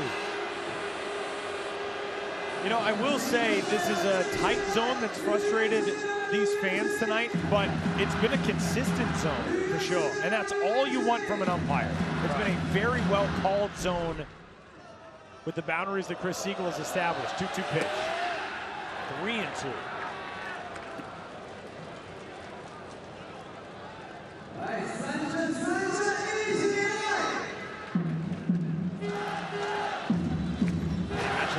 Owning that down and away to these lefties, freezing these hitters. Nothing you can do with that pitch. 3-2. On the ground out to second. Backhand stab by Chang. 2 gone. Yu Chang is so versatile. Moving from first base where he started this game, he's at second base right now. He can play a whole bunch of spots. And fluidly gets the out there. 2 away.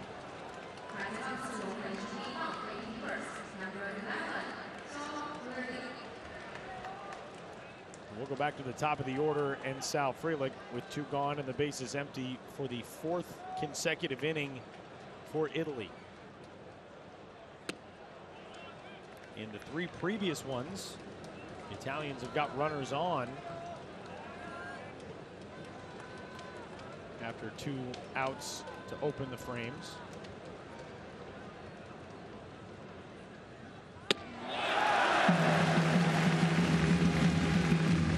Crowd, Every pitch. a little bit subdued in the middle of this game, and they are electric once more. What are you supposed to do with that pitch? Yeah, it's tough when you're facing left on left. And you can land that secondary pitch and come back with that fastball. He's been thrown with 2 strikes a ton, especially down the way to lefties. Yen-Ching Liu kicks and deals. 2-1 down and away. See that smile from Liu. That's a pitch that down the way he's been owning. Got to be careful here. Sal Frelick can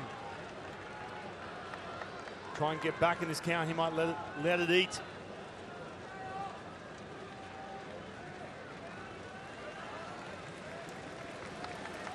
Three 3-1 coming. Frelick takes strike 2. Yen-Ching Liu was part of the designated pitcher pool for this Chinese Taipei team in the 2017 World Baseball Classic and was never activated. He's played on national teams at a ton of different competitions. And maybe no stage like this ever before. 3-2 is outside for ball 4. 4 straight innings now with 2 outs to start the innings and base runners to follow for Italy. See change here. He's at the end of his rope. guy that Chinese Taipei will go to is Jia Sung, and we'll tell you about him when we return. Trying to hang on to a one-run lead. It's 8-7, home team in the 8th.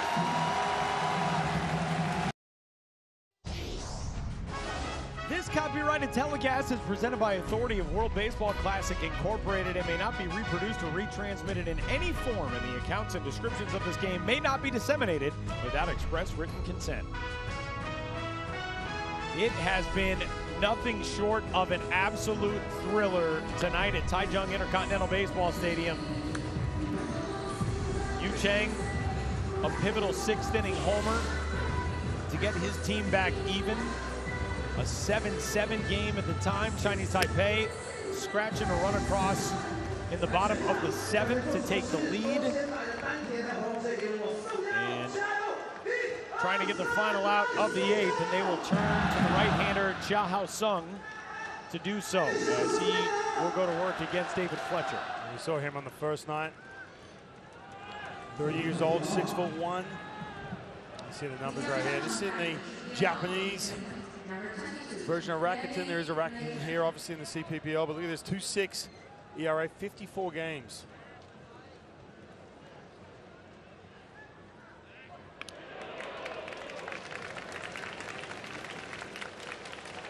'21 NPB All-Star selection with the Rakuten Golden Eagles in Nippon Professional Baseball. And you can look at this scouting report, big physical pitcher, expands the strike zone.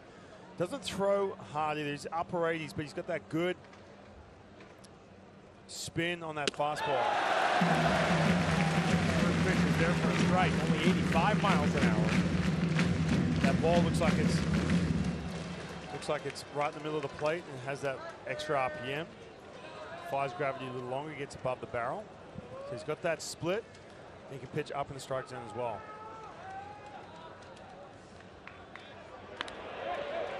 Taking on Sal Frelick, who runs really well over there at first base.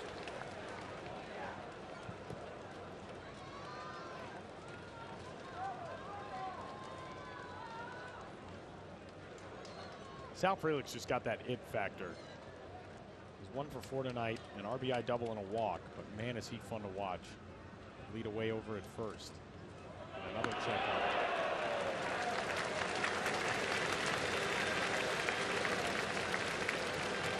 You have to pitch David Fletcher in this situation. Can't try and be cute, expand the strike zone too much. You walk him, all of a sudden you got Sal Frelick in scoring position with the pass squatch coming up. Right side on 2 hops. Gobbled up by Chang, inning over. Chinese Taipei looking for some insurance as we head to the bottom of the 8th inning in Taichung.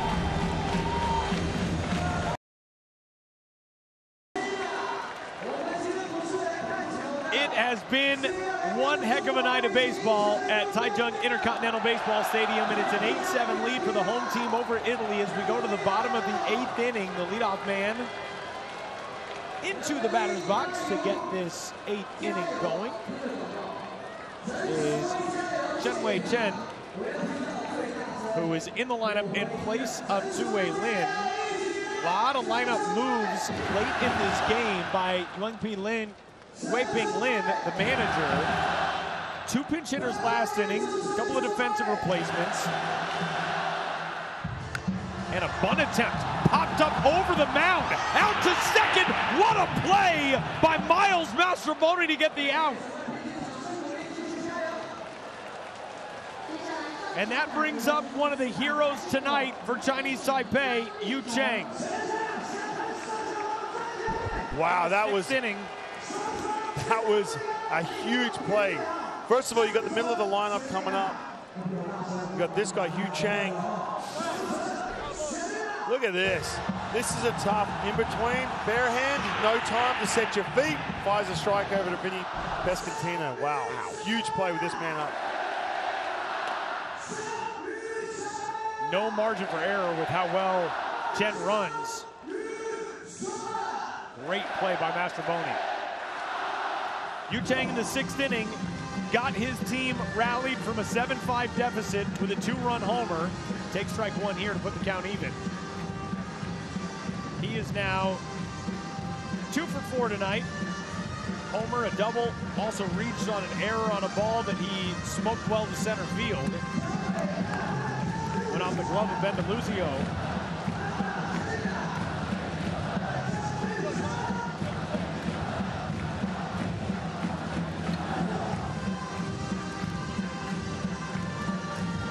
One, 3-1. Being really careful with Yu Chang.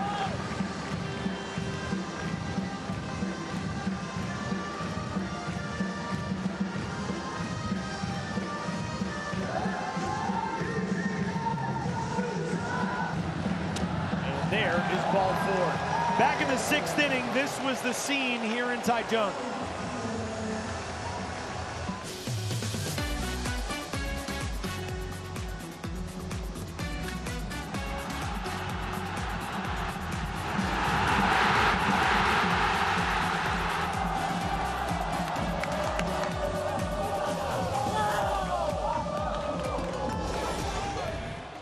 Said to our producer, Chris Bracey, in between innings, can you imagine what that feels like?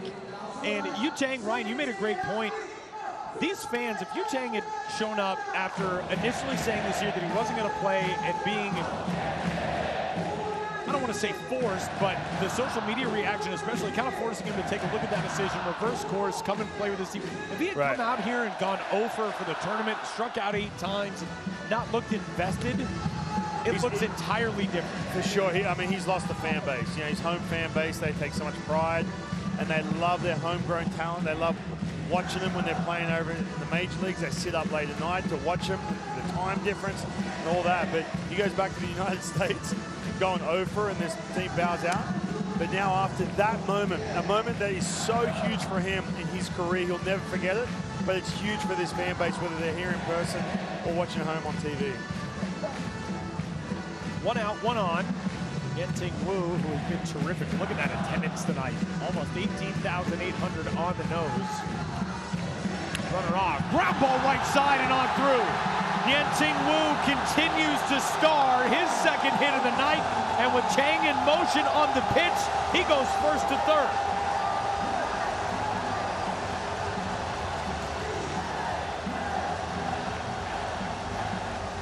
This lineup is relentless. Just nowhere to hide in regards to how much contact they make. See Yu Chang motor around these bases too. Look at this, just everything put in play. If you're in the middle of the plate, it's going to be some good contact. You go back to that play from Mastrobuoni, how big that was. Otherwise, you're looking at none out right now. Yeah, that's a great point, and probably a run home.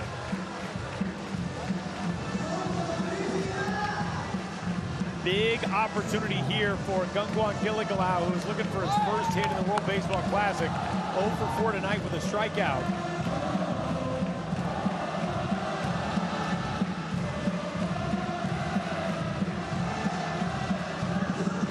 Mike Piazza last night, as calm and collected as possible. Tonight, can't even imagine the nerves in that 3rd base dugout for Italy's manager in a 1-run game.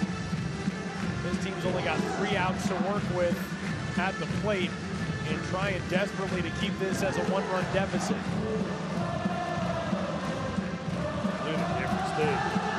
When it counts, when it's in scoring position, hitting 500 tonight. That game 1 against Panama, nothing doing.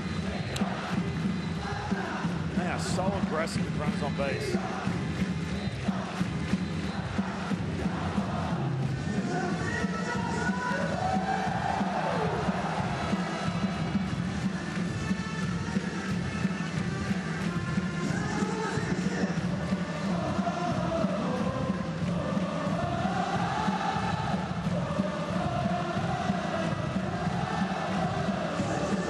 Dragons catcher who spent time in pro ball in the United States, changed his name back to his given name, his Aboriginal name rather than his Chinese name.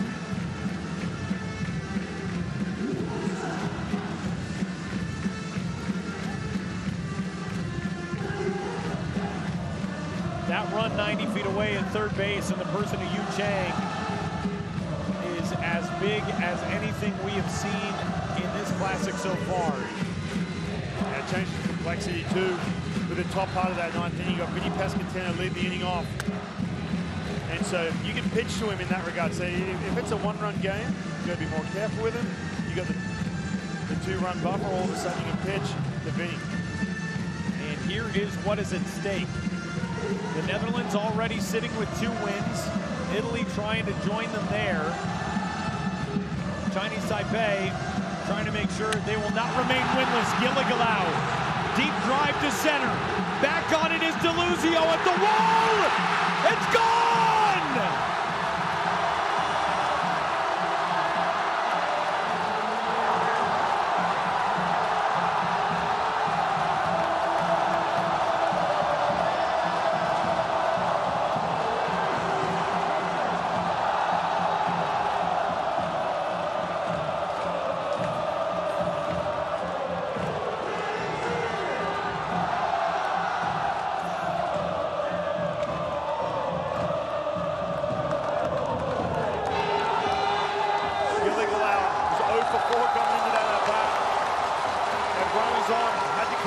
Big moment in front of his home crowd. Look at him. The crowd now keeping them on their feet. 11-7 Chinese Taipei. What a night for 18,799 in this ballpark, as Joey Marciano did what he could to keep this thing close. But Gangguan Gilligalau leaves the yard to center. Pitching change for Italy in a 4-run game.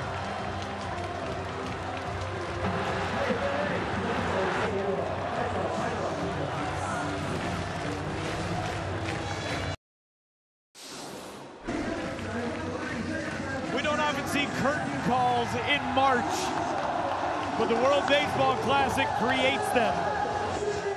And here's the reason why. Not 1, but 2 for Gangguan Gilligalau. Yeah, round 2. For good reason. Oh, what a shot. One of a handful of heroes in the lineup for Chinese Taipei tonight, which has distanced itself from Italy with a 4-run lead and angling for more as a rope to right field gets to the wall. Chen greets Italian reliever Claudio Scotti with a double. Yeah, not done. Just riding the wave of this energy. Just moments ago, Gilligalau did this.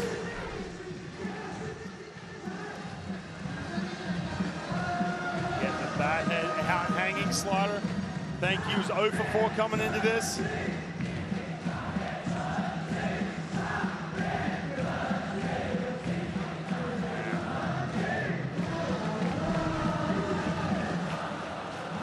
Just 1 out in this inning, and Chin Cheng is going to watch the runner advance as Scotti just held on too long there. That was a balk, actually, I believe. Or did that ball get trapped back there behind the plate? We saw home plate umpire Chris Siegel declare that a dead ball and point at third. Not quite like the other game earlier in the Classic, in which we could hear a home plate umpire yell balk. Chinese Taipei has taken control of this game.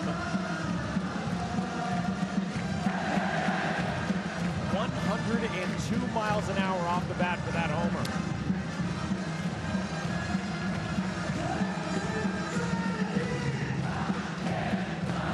2 balls and no strikes on Chin Cheng. Claudio Scotti, you see out there on the mound, a New York Mets prospect. He is one of the native Italian-born pitchers on this roster from Rome.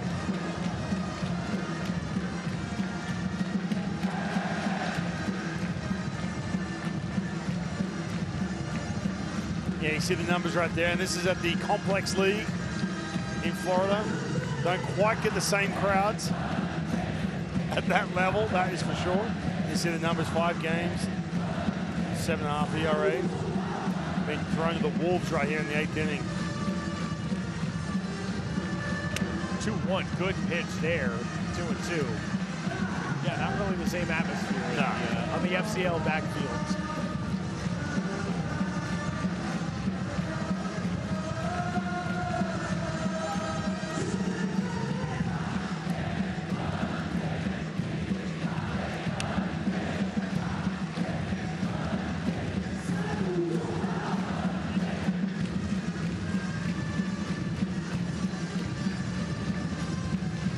It is a party in Taichung tonight.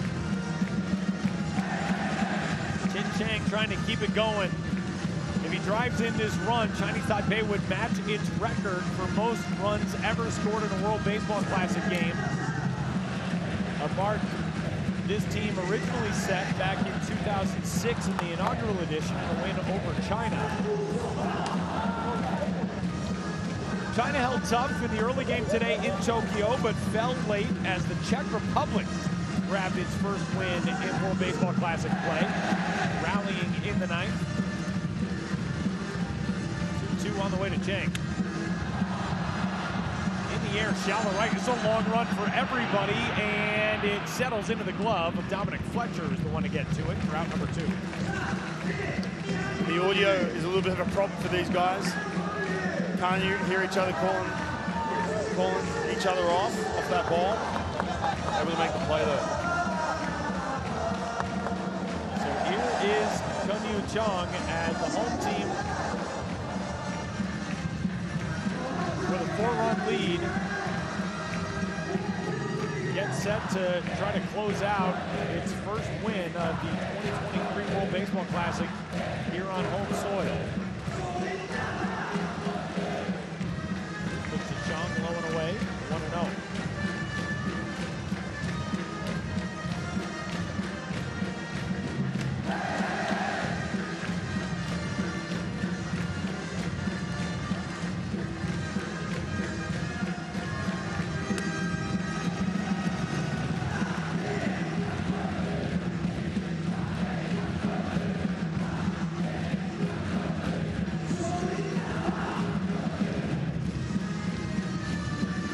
Claudio Scotti attended the Italian Academy at the age of 15 years old and now finds himself in pro ball, and a liner out to left field will find the glove of Sal Frelick and wrap things up here in the bottom of the 8th. But Chinese Taipei adds 3 on this one.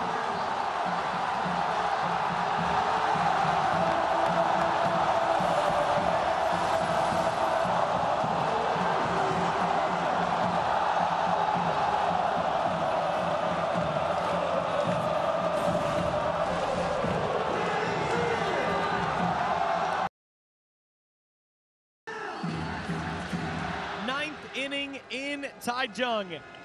Chinese Taipei has scored the last 6 to rally from a 7-5 deficit and carry a 4-run lead to the top of the 9th as Vinny Pasquantino will lead things off for Italy. And the first pitch is ball 1 to get things rolling here in this final inning of regulation. For everything that's happened, big Vinny Pasquantino, we've talked about probably the most dangerous hitter in either lineup, has really been a non-factor today. Got that hit in the first inning. He ran himself out on the bases. Here's another one. 1 out. They're taking care of the middle of his lineup. Well, tomorrow we'll have more doubleheader action for you from Pool A here in Taichung at noon local time, 11 p.m. Eastern time in the United States. Team Panama will be going up against the Italian Nightmare. That man right there, Vinny Pasquantino and the Azzurri. And then at 7 o'clock local, 6 a.m. Eastern in the U.S., Xander Bogaerts and Jurickson Profar will be back in the swing of things against the host team, Chinese Taipei, which is going to be building off a monster win tonight. Man, that matchup looks really intriguing as a bouncer back to the mound, 2 out. Yeah, they look completely different to what we saw. We watched Chinese Taipei on that opening night. We thought to ourselves, are they going to get rolled? Is this going to be a big letdown for these home fans? But, man, they look really good tonight, obviously with this crowd. That's going to be a fun matchup, Tyler. You got A lot of Major League talent from the Netherlands, up 2-0. Against the home team, Chinese Taipei, on a Saturday night out here.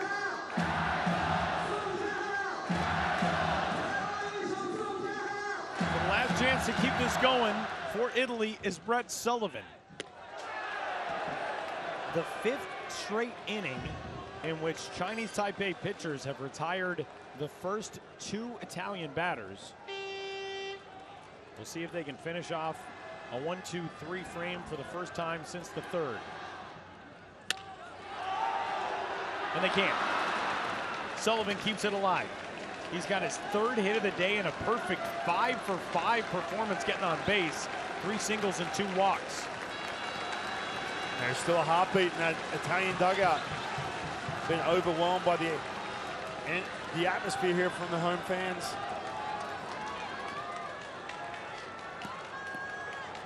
Stephen Woods Jr. was so good up into that last hitter. Yu Chang taking him deep, the man right there in the center of your screen. He was in a groove. The first pitch Yu Chang had seen, took it straight away center field. We've got a pinch hitter here in the place of Vinny Fresia, and it is Robel Garcia.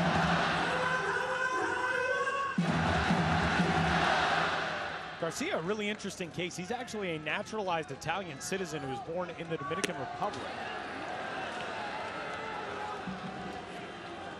Originally signed with Cleveland at the age of 16, played 4 minor league seasons, was released in 2014, and then played ball in Italy for the next 5 years.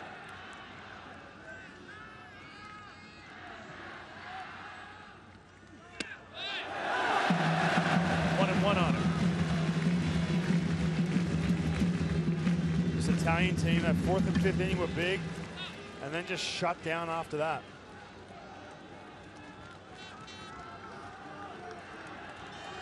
Italy just 1 hit in the 6th, 7th, and 8th combined. Trying to keep the line moving, trailing this game by 4. 1 and 2. Not to mention too, Tyler, they're going to come right back here. It's 11 o'clock here locally. They got the noon game. Get some sleep, right back at it. You got to look at Nicky Lopez in the on-deck circle. It's the man in the hole, Ben DeLuzio, that Italy would have to reach for having any chance to tie this game.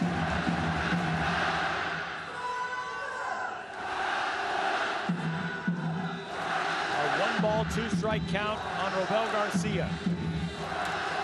Cha Hao Sung's 1-2.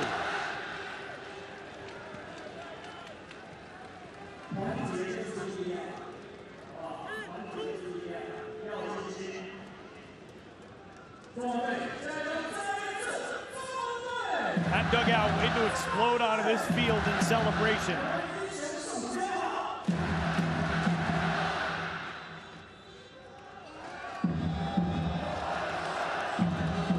And the 2-2 pitch from Sung. Ball game.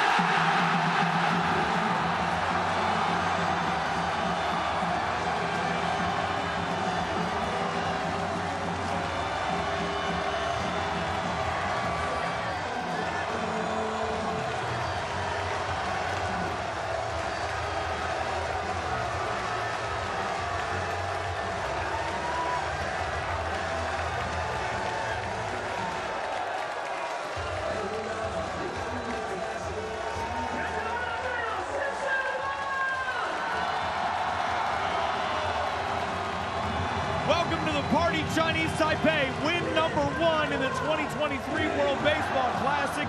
11 runs on a Team World Classic record, 16 hits.